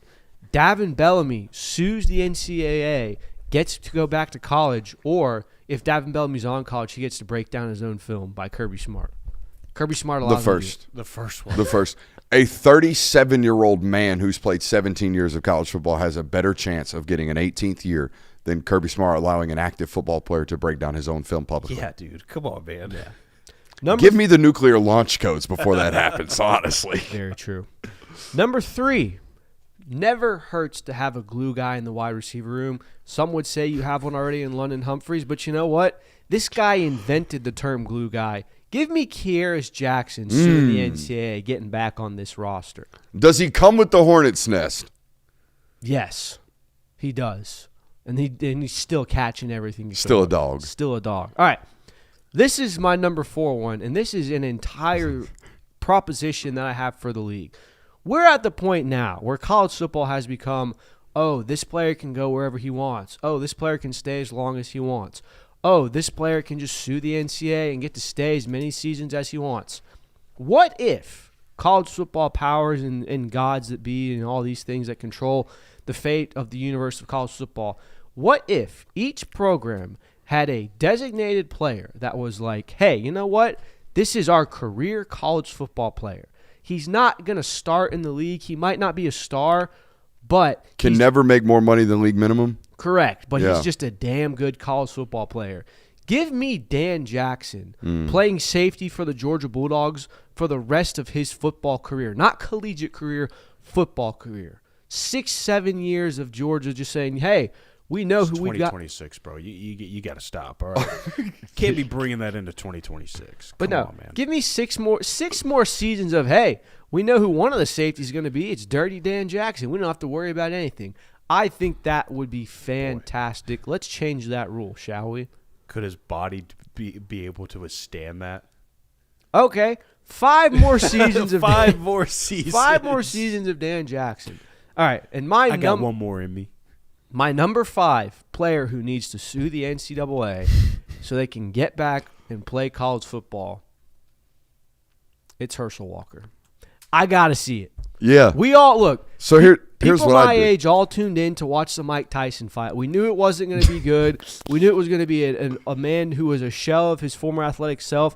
I need to at least just see Herschel Walker in a number 34 jersey carry the football for the Georgia Bulldogs. Even if he doesn't get anything out of it, even if they have to cart him off the field after because he's 60 years old, I have to see Herschel Walker play. 2 things. If anybody can get like a presidential action to make this happen, Yes. it's the person who had his collegiate career stolen from Donald Trump. So there's I that. don't know if he stole it. I mean, Well, he bought it. Yeah. He bought his last year of eligibility. By the way, could you imagine doing this show in 1983 when that happened? Oh, my God. We'd have thought the world ended with regards to college athletics. wait, you mean that guy's going to be the president? Wait, no, not that part. That's my first thought. My second thought is you want to play experimental games. I just got to see what it looks like. How about Bill Goldberg strapping it up at current age? I did think about this. That would be interesting. He seems to be really, really into it. Can we get Bill Goldberg to just be designed a hot blitzer to where he can Or- just spear the quarterback? Not better yet, goal line fullback. Yes. Just go do that. Just do go that, spear yeah. people and do that. Same concept, would be funny to watch. Kirby Smart in current state. Oh, I was going to say Kirby Smart has Kirby Smart in current state would be really, really fun. Speaking of current state, what in the hell does Isaiah Wilson look like right about now? Throw him out there. Are we sure about that? Current state. What's his current state? By the way, he's either 400 pounds or 180 pounds. There's no in between there. You want Gigi Bowser? I want Gigi Bowser coming out to his own music. Throw him out there, lean or not. Let's see what happens. Shout out layup lines. Hell yeah. Stream it on SoundCloud. People are listening to this. They're going, "Oh my God, Isaiah Wilson." He was a rapper for a second. Where's Isaiah Wilson? It's funny because standing on top of a Dodge Charger promoting his music. He was the first recruit of the Kirby Smart era where I said things are gonna be different now. Look at who we're getting. I mean, he was a solid. He was a tackle great for Georgia, player for Georgia then, but he know. was a first round pick. He's a first rounder. He's a first round pick. He's a good player. He's a first rounder with great potential. He was not. I don't think he was ever a great player at Georgia. He was a really good player. Yes. Okay. He was a really good player, not a great player, a really good player. You know. I think Isaiah Wilson walked so Amarius Mims could run. That's the take. Okay. Yeah. Okay. Where are we at? We just the wrapped end of up that segment. the players that we said need to have extra eligibility. Good stuff. Would the Dogs' season be viewed differently if they went undefeated in the regular season? Yeah. So this was They beat everybody they played. This was something I was thinking about today as well, of kind of like these hypothetical questions I'd ask myself. The obvious stain on Georgia's regular season this year is that Alabama ended your home streak. They did it in an embarrassing fashion. Ty Simpson had the hedges in his mouth. If you could erase that game from occurring, or at least say, you know what, Georgia wins that game, they're 12-0, do they have a more successful season? And before you answer yes, obviously you keep the home streak, everything's maintained.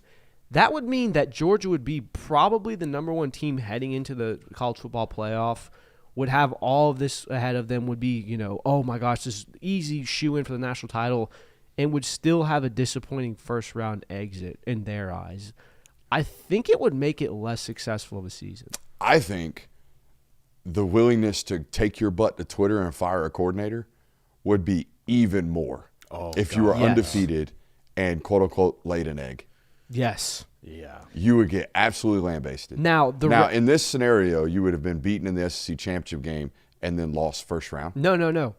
The only thing you're changing is Georgia goes 12-0, except they lose in the first round. See, I thought the hypothetical was basically you do what you do, but you flip the timing of the losses. No. Meaning, like you lost to, for example, you lost to Ole Miss and Alabama this year, but instead of doing so, you went out until you lose to them. You see what I'm saying? Right. No, I'm saying you beat Alabama twice. Somehow they still get an SEC championship appearance. I feel like the heat on the coordinating staff somehow would have been even hotter. Yes, that's what I was saying. Now the regular season would have been much better. Like, man, we beat Alabama, we're 12-0. You know what, Mike Bobo is good, but as soon as they lose that game, because the fall off from that is so much higher when you're having a better season.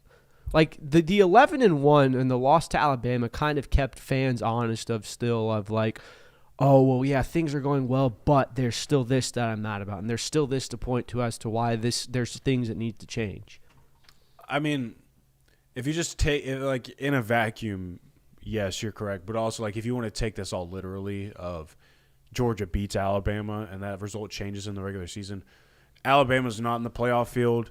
If you're the number one seed, you're probably not playing Ole Miss in the quarterfinal round. You're playing somebody else. It's like those things change. Yeah. But if you just take it for face value of you beat Alabama, but you still lose to Ole Miss, all those things change, then it's going to be viewed as less of a success story. I mean, the analogy is there from a fan base standpoint. How do you think Ohio State fans feel? The chat's already hit on this. Yeah. I mean, Ohio State felt invincible until they laid an egg and then they went home. Right. I would probably just look at it at that. I think Ohio State fans probably look at it as we had one bad night and that's all it takes.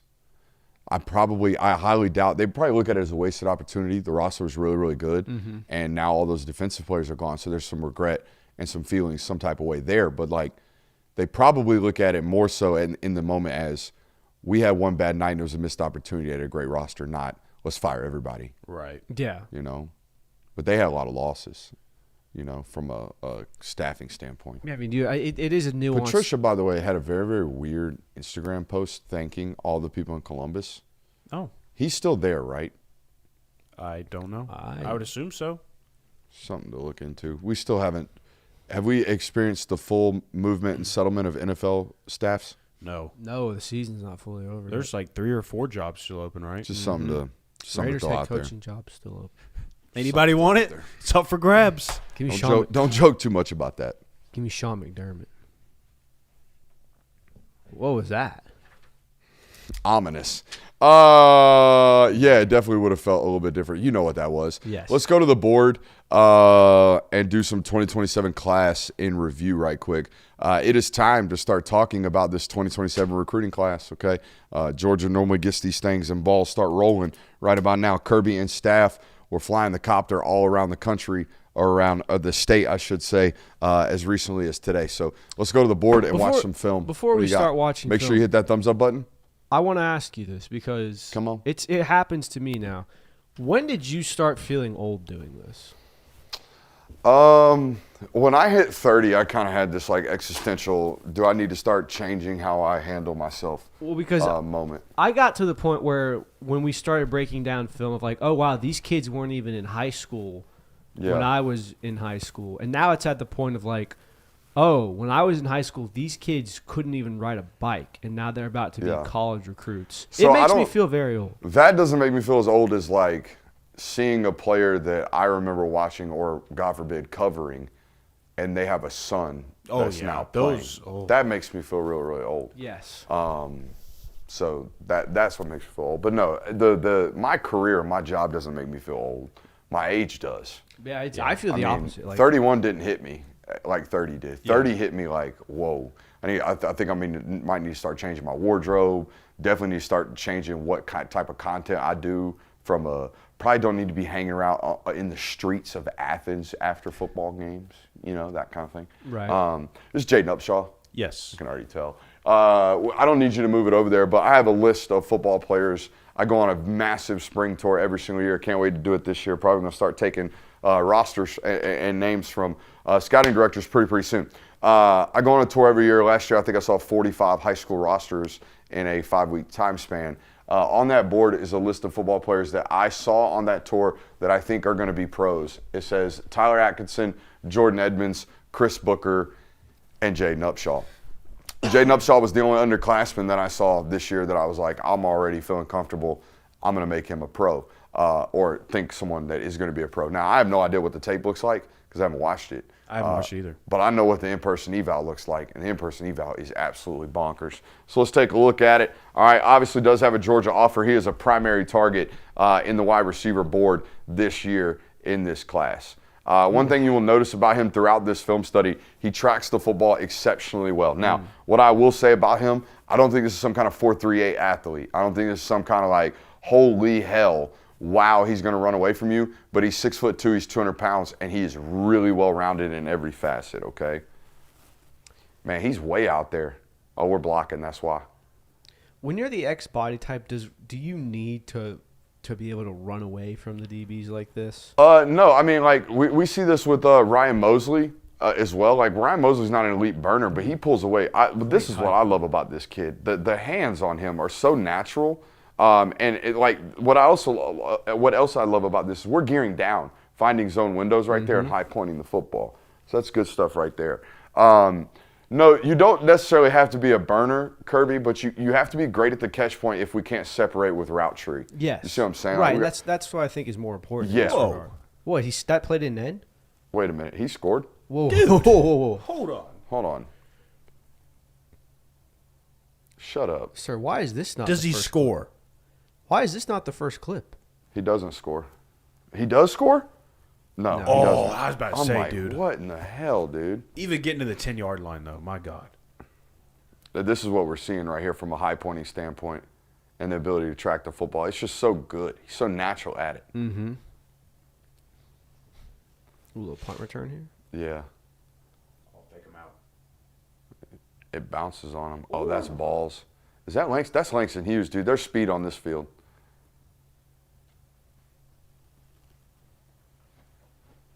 No wasted step in the get off. Did you see that? Yeah, no. Immediately loaded the weight and took off. Such patient and soft hands, man. Mm-hmm. I like this. Yeah, I do too. The in-person tape we showed in the spring is nuts too. I'd like to see some ball security, but I don't give a damn if you're going to break that many tackles. That can be taught too. Yeah, we can protect that type of stuff later on. We're going to get a jet carry here. Yeah. Yeah, dude. We're big, fast, physical, got naturally soft hands. We're a really good football player. It's another zone sit down he's got right here. Where's the camera at? How good is the change of direction on this? Again, I don't think this is like some. I don't think he specializes in one area other than the natural hands and the raw physical abilities. Okay. I also know from having known Lee County football that we spent most of his sophomore year running the football with a quarterback that was a rushing threat, Wesley Bryan and Usmani Kromah. Okay, so they ran the football 37, 38, 39 times a football game last year. This year, we dealt with a first-year starting quarterback, as you can see in this film. No shots at number 12, and we've also seen number 8 rotate in here. We had a quarterback change. Okay, so there's a lot going on here. I don't know if we're like ready to fully run the tree with the quarterback situation we got going on. All that being said, most of these kids are playing a tremendous amount of 7-on-7 football, so you would imagine they're running the tree. There's a good little inside stem there. I would imagine we get a high point here. Oh. A little Ryan Williams. Yeah, I was about to say a little Ryan Williams. We have a good natural feel of putting our eyes on the rock. There's no doubt about that. Well, and I think a good thing to note about a prospect like this, like what you continue to kind of talk about, Brooks, of no wasted money. Jaden Upshaw is a kid that comes in so well-rounded and so ready to play that there is no wasted money probably with taking a kid like this. Correct. We'll get some blocking. Yeah, buddy. I'm telling you, there's some shit to this kid, okay? I mean, we got 4.5 more minutes of tape that we could watch right now. I'm going to choose to move on. Are y'all good? Yep. Because we still got Discord Q&A to get to tonight. Who's up next, Jay Will? I believe this is Sam Appel. Oh, it's a big boy right here. Now, there's some belief in the industry that South Carolina's got a serious chance here. I don't know what that is. They've redone their offensive line room. They just fired their offensive line coach and hired a new one. Yeah. This kid's huge, though. He fits the Georgia physical profile. He was 6'9" as a high school freshman. What? Okay. Whoa. Yeah, buddy. Excuse me? Yeah. 6'9" as a 15-year-old? 15-year-old? 14-year-old. 14-year-old. 6'9" as a 14-year-old. I saw him for the first time at Alexander as an 8th grader, rising 9th grader. He was already 6'7". Dude. 6'9" and you're still getting dropped off at school. He left Alexander to go to Douglas County. He started there as a freshman. And when I see these big, long, tall athletes, most of them have horrendous foot speed. Yeah. They do not have the ability to move their feet really, really quickly. In person, this kid's got it. I have no idea what this film looks like. It was the first time evaluating all these things from a rising junior tape standpoint, but I expect to see some big man twitch. I'm really high on this prospect from an in-person evaluation. We'll see what the tape looks like. He's over there at left tackle. The other thing about this Douglas County roster and schedule, they're playing dudes now. All right, this is Carrollton here, and you're going to see multiple programs here that are big-time elite football programs. Yeah, we dragged some nuts. Dragged some nuts. I mean, guys, this is great. Or this is Langston Hughes. You see what I'm talking about? We're going to see dudes after dudes after dudes that they were lining up against every Friday night here. Dude, he does not look 6'9" in his stance. No, he doesn't. And that's good. We have good natural big man bend. I'm telling you, I'm really bullish on this kid. Now, what I don't know about him from having seen him, now we're fighting with some finisher. I don't know if we're a liquor drinker. I don't know if we are Donnie Glover. Right. I think we're closer to Juan Gaston from a temperament standpoint. That's okay. Yeah. It's okay. We don't have to guys, Andrew Thomas is this. Right. Andrew, if you meet Andrew Thomas, you would walk away going, man, what a delightful young man. Cedric Van Pran. Cedric Van Pran is this. We don't always need liquor drinkers as long as we got a couple of them in the room, okay? So because he's been this enormous human being for since the age of 14, do you think that has to play into him being this athletic and comfortable? Because he hasn't had to grow into this I will say this: the sudden spurt of growth happened a long time ago. So, like, he's comfortable with what his body type Correct. is. He's had a lot of experience. Correct. I mean, you can see he's definitely 6'9" here. Oh, I mean, yes. when he's standing up at his stance, you can see it. But you're right, Kirby. We play with good natural bend in our ankles, okay? And there you see that foot fire right there. We get them pitter-pattering pretty quick in our stance, all right? North Cobb. Yeah. He's a big man.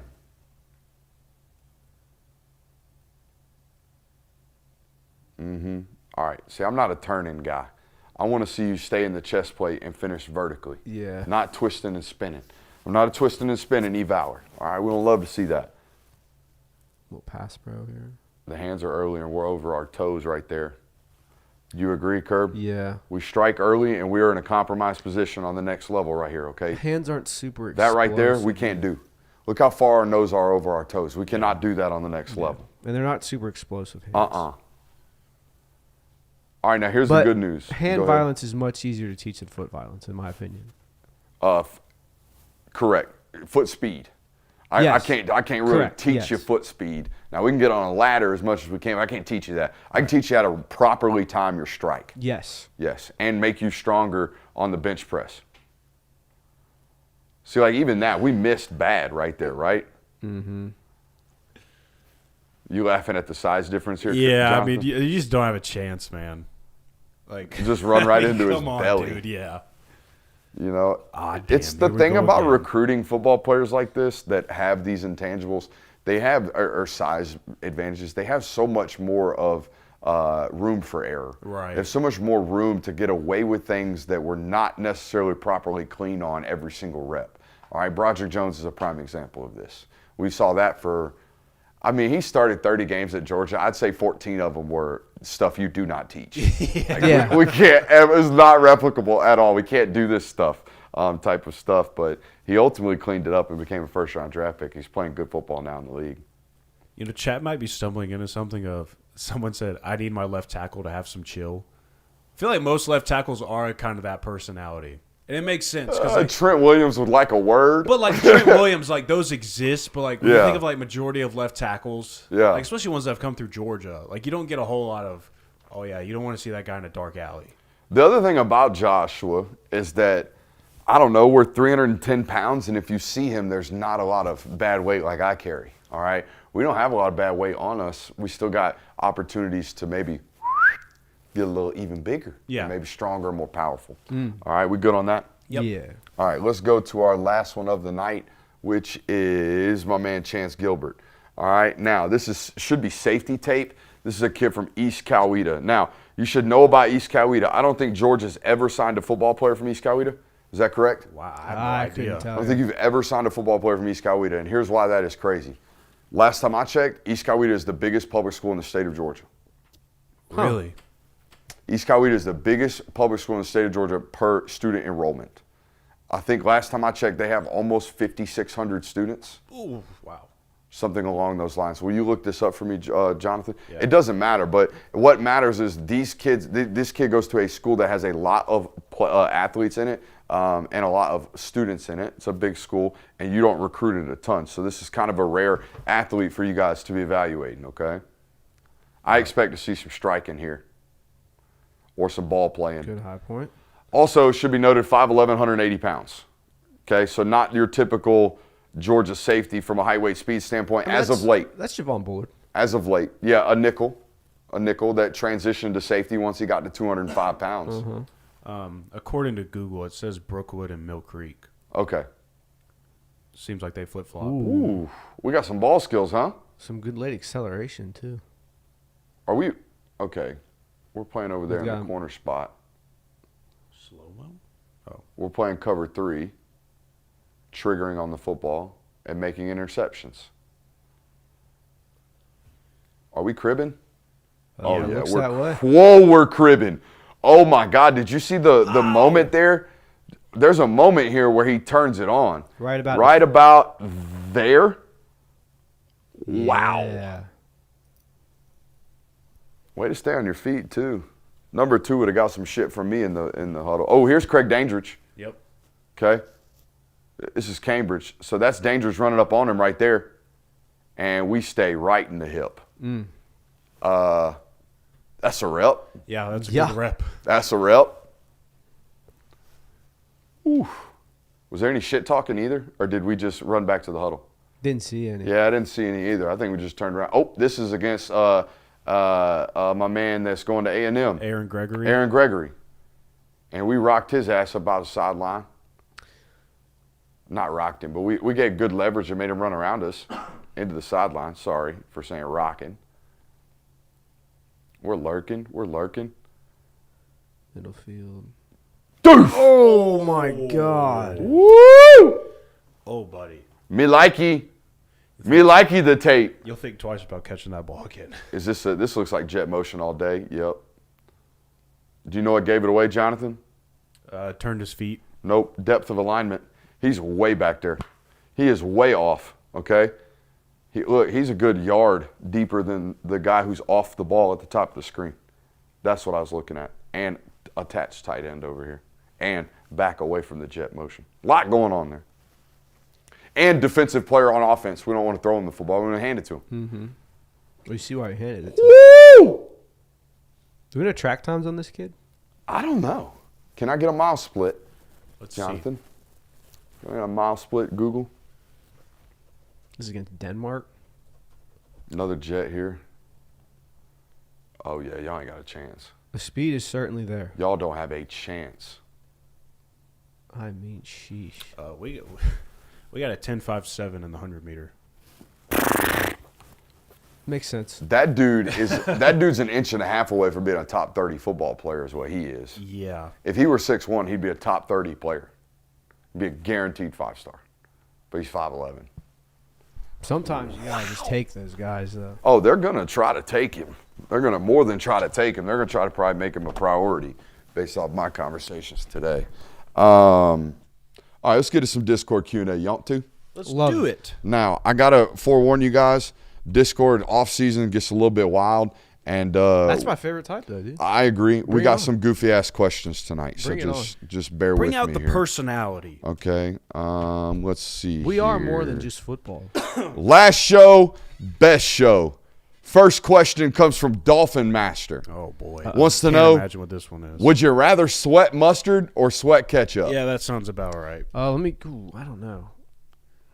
I'd rather sweat the ketchup. However, I think your body would be more apt and more comfortable sweating mustard considering it's predominantly sodium, which is what you Yeah. normally sweat out. I feel like mustard staying on your skin for a while, it would burn after a minute. Yeah, but ketchup is going to be nice and sticky. Yeah, give me mustard. Is it sugar-free ketchup? Still, have I'll go no mustard. idea. You've convinced me. I don't think I'd handle the smell of mustard on me well all day long. I think it would make me avoid sweating. But, yeah, I think our body would be naturally more apropos to it. MJ823-2002 asked a very, very close home-hitting question here. Who's going bald first, me or Christian? Definitely. It's just you two? Definitely. me. Yeah. Yeah. They don't feel like That's making the you be- feel self-conscious that's the best about your compliment hairline. you could have gotten. Hey. Jimmy. Yeah. I don't want to out my wife Morgan, but I will say so. Morgan bought me some new shampoo recently, and I was, just because I needed some shampoo, and I was like, it smells really good. And then come to find out the other day, she's like, "Hey, have you been using that shampoo I got?" She's like, "Yeah, of course I have." And come to find out, it's supposed to help with hair growth. So your wife lets you know she thinks your hair She's is like, "I've falling just out. noticed, like maybe you need some help there." What kind of shampoo was it? I don't even know it. It comes in a little blue bottle. Nizoral. I use it. Shit doesn't I don't work. know, but I was Shit like, doesn't It's not working. Honestly, I don't think anything but the plugs in turkey work, to be honest. But even then, like that doesn't stop it from falling out again. Like you just put DHT no. resistant hair back in the follicles, but Oh, no. yeah, you're gonna have to probably get multiple. I've done but extensive. I'm glad I'm ones. not on the radar of our listeners. I'm cooked. An actual ball question here. If you could have the career of any Georgia player you have covered, who would it be and why? Ooh, career any Georgia player I've covered. Do I have the off-field things going on? Or just the career? You have the career of this player. You know what? I really liked playing safety or wanted to play safety, so I would say Malachi Starks. You come in, you're a true freshman phenom, you win a natty, He made good money. you make good money. You're in the NIL era. Give me Malachi Starks. It's My good- thought was Stetson Bennett, but, that'd be a hard life to live, man. You would Yeah. be I don't know hated if I for a could while. wstand that. yeah, I don't think That's so tough either. to go about. The cliche answer, and I'll give it, but I think it makes the most sense from like if you had the career. I would go with Brock Bowers. I mean, freshman year, national title. Second year, national title. Come back another year, you break records. You're condoned as the best tight end in college football history. You're a first-round pick. That career right there, I mean, you make tons of money. You're well-liked. Everybody loves you. You're legendary. That'd be the career I pick, Brock's probably. a great answer. All right, Jacob Darnell's got a bunch of questions here. Podcast or music on a road trip? If I'm in a car by myself, podcast. If I'm in a car with the bros, music, and preferably music when Kirby's got some mix in there. I rotate. I start out with music, and then there gets a point in the drive where I'm like, all right, give me a podcast, just something to listen to, a little background noise. Yeah. Pasta or steak? Steak all the way. Steak. Boxes or briefs? We've already adjusted that. We've already addressed that. We adjusted them too, don't worry. 100 degrees or 10 degrees? 10. 10 degrees, probably. Please. 10 degrees. 100 degrees is Like if I'm just dealing with 10 is nippy. it is, but you can put do layers something on. about it. I know. You can put layers on I the know. 10 degrees. Like 100 degrees, dude. Ooh. But I just feel like there's also more to do at 100 degrees. Like I can go to the pool. That's fair. I can't go outside if it's 10 degrees. You could definitely enjoy 100 degrees probably a lot more than you could 10 degrees. Correct. Yeah, I don't know about that. What are you going I'll to do? go for a walk in 100-degree weather with the dog. I will not take the dog out in 10-degree weather. Like what is there to enjoy about 10-degree weather? Well, if it's 10 degrees, it's probably snowing. Well, you Now, have when to I have- was 300 pounds, give me the 10 degrees. But now that I have a little less blubber on me, I think I'll take. Do the you 100. guys know how hot 100? Like that's a sauna. Yeah, I know every July. Yeah. You're talking to also people who live in the state of Georgia. I'm good, man. Give me the 10 degrees. An optimist versus that's a do this segment question. Hold on. Let's see here. You have to choose one. Would you rather deal with copyright for every film breakdown or break down the film for a singular special team snap?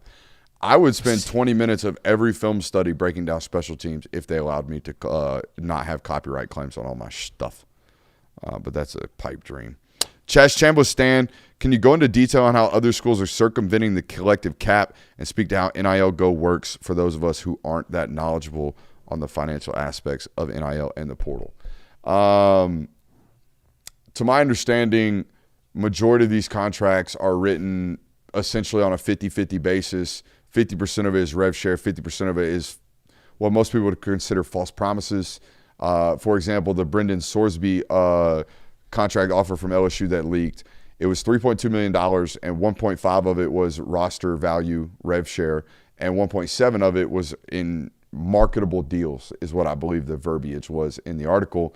And what marketable deals are is essentially we've got a bunch of marketing deals lined up for you to pay you to play. And those deals are supposed to be going through NIL Go. The last article I saw written about NIL Go in the College Sports Commission was back in July before the season, when the article was so many teams are backlogged on these, not hearing back from the College Sports Commission because they're inundated with these marketing deals that they had no idea the capita of, that schools have just stopped submitting them to them.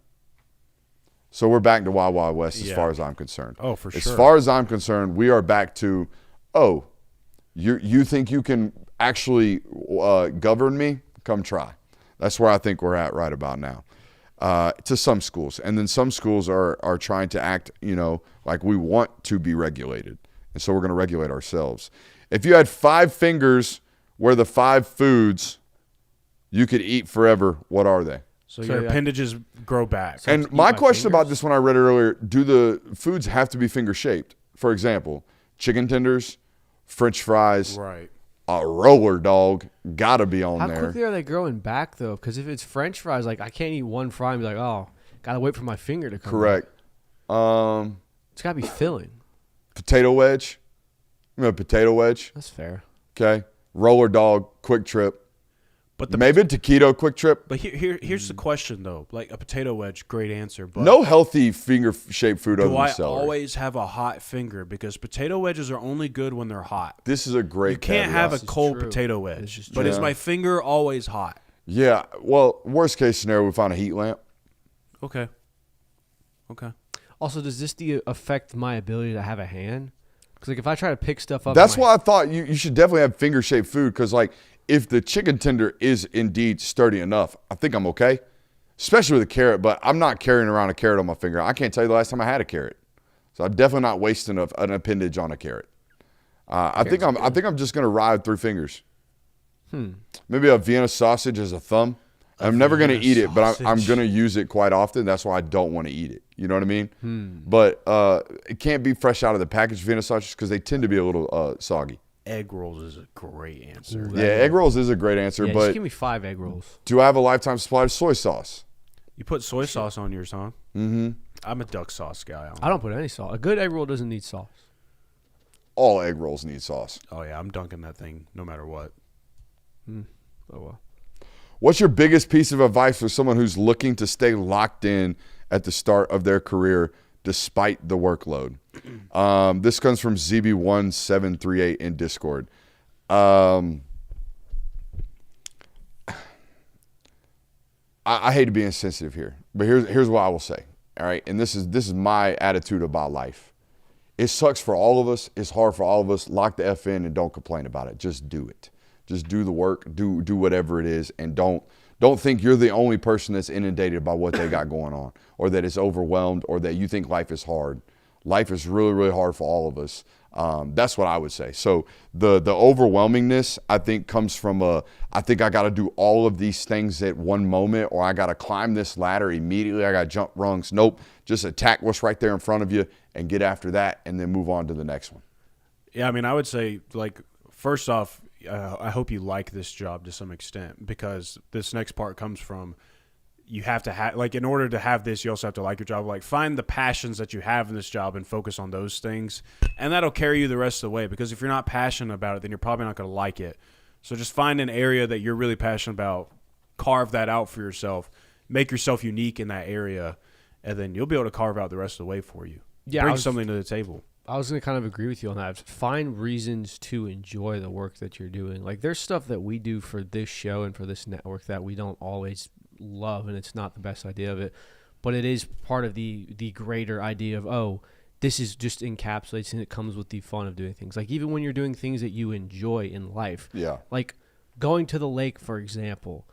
No one likes hauling the cooler to the boat, or no one likes packing up and doing all those things. It's just part of the process. So understanding that everything is part of the process that will ultimately lead to your enjoyment, I think, is a good way to go about things. This comes from Justin. It says, it seems Christian Kirby always does a lot of deep reflection over the program in the offseason. Do you think we could potentially see some philosophical changes to practices? Yeah, I think so. I think Kirby Smart really opened the door for that, simply because of what you saw last year of, like, the blue hats. We talked about, like, Kirby Smart was big when he came to the football program of, there's no individuality here. We're all for the G. Get these dog bones off the helmets. And now we're changing the colors of our Guardian caps to show that this player has fire, passion, and energy. He's definitely using, new methods and new philosophies. So I think there's absolutely an opportunity for it to change. How much it's going to change, I don't know. I've never been able to sit and through a full practice to say, oh, they're doing this differently now. But I'm sure he's trying new things. Kronknobble. What position groups have either A, grown the most, B, portal improved, maybe C, Mendoza, and 3, have the steepest climb to meet the standard? Position group that has grown the most? Like, since Kirby Smart got here? Well, no, I think he's talking about this offseason already. It has to be the DB room. It's the one you've thrown the most bodies at. Yes. Yeah, you're certainly getting more experience there. All right, and then what group has the steepest climb? For me, it's the wide receiver group. Yeah, for sure. Let's see here. We got a couple more questions. Got a lot more. This one comes from Unk. Shout out Unk. Shout out Unk. Uh-oh. Oh, boy. Yeah, this was in response to the first couple of questions being like 5 finger foods. What are the fingers? From a developmental psychology and behavioral neuroscience perspective, how can we explain the persistence of immature social responses in adults who, by chronological age alone, should have surpassed the impulsivity, attention-seeking, and emotional reactivity typically observed in early adolescence? In short, why MFers ain't growing up? It's a great question, Unc. One that I didn't go to college to understand or be able to give you the answer to, unfortunately. I don't know. I'm not growing up, dude. My thought process, it's funny. Those damn cell phones, Unc. That's what it is. It's those damn phones. Radio waves, microwaves, frying the brains. Huh? Sure, yeah. I just feel like that's what everybody. It's those damn phones. At Noel_37. You said the other night, for every season a younger player beats out a veteran player. Who are your top candidates for that this season? Boy. Bring me Zyke Helton. I don't want. Do we do this to say, oh, this player that is probably a starter at the start of the season is going to lose their job? We don't know who the starter is at left guard. That's all right. That's fair. But thoughts on? I was to say, for example, if I was like, I think Ryan Puglisi can do that. That's obviously be said. Like, I don't believe in Gunnar Stockton. Like, I don't want to play that game. Thoughts on Thomas County Central quarterback Jalen Johnson? What are my uneducated eyes not seeing? That he's only a 3-star and 0 even mid-major offers. Granted, I only watched his huddle, but kid looks really, really good. I really, really like Jalen Johnson. I think I know what I think people are seeing when they go evaluate him from a Division I standpoint, like an elite high-level recruit standpoint. The SECs of the world, the Big Tens of the world. I think they're looking at a football player who doesn't have a very high ceiling. At least that's what coaches tell me. He's about 6'3". He's about 220 pounds. I don't think there is a tremendous amount of arm talent there. I think that's what their questions are from that standpoint. There's no doubt the kid is accurate and he's a winner. He's also a really, really good athlete, competitive with his legs. So I think he is go figure it out at Memphis, go figure it out at App State, go win there, and then prove you can go play at a high level or a really much, much higher level. But that being said, I'm more bullish on his stock as a college quarterback than the kid from Lowndes, who's committed to Texas A&M right now. Mm-hmm. Isn't his name very similar? Jace Johnson. Jace Johnson. I'm more bullish on Jalen than I am Jace. Mm-hmm. I'd agree with that. I think Jalen's tape's got a bunch of big-time throws on it. But he's just not traitsy like some of these other kids are. He was a Colin Klein commitment, though. He might be. Jace Johnson? I think he's enrolled. Oh, yeah, no, he's there. Too late. Okay. Well, apparently not. You can enter the transfer portal even if you're You can do whatever the hell you want nowadays. It doesn't really matter. This is true. My bad. Which transfer has you most excited? Amaris Williams, far and away. I'm going to go Jamarlee Ridley. Jamarlee Ridley? You like that tape from ECU? It's Riddle, right? Swing your sword. Yeah. It's Riddle, yeah. Camden County's finest. Yeah. Stand up. Let's see here. Ooh, some of these questions are too elongated. 0 to 100, what are the chances Brooks ever ends up in a college coaching staff? 25. I'm not going to rate that. On staff, like just in the building, I'd go. I don't want it to be super high because I'd have to be out of a job. But I could see you. I don't think you'll ever be I'm an offensive coordinator. I'm in the front lines type. Like that's.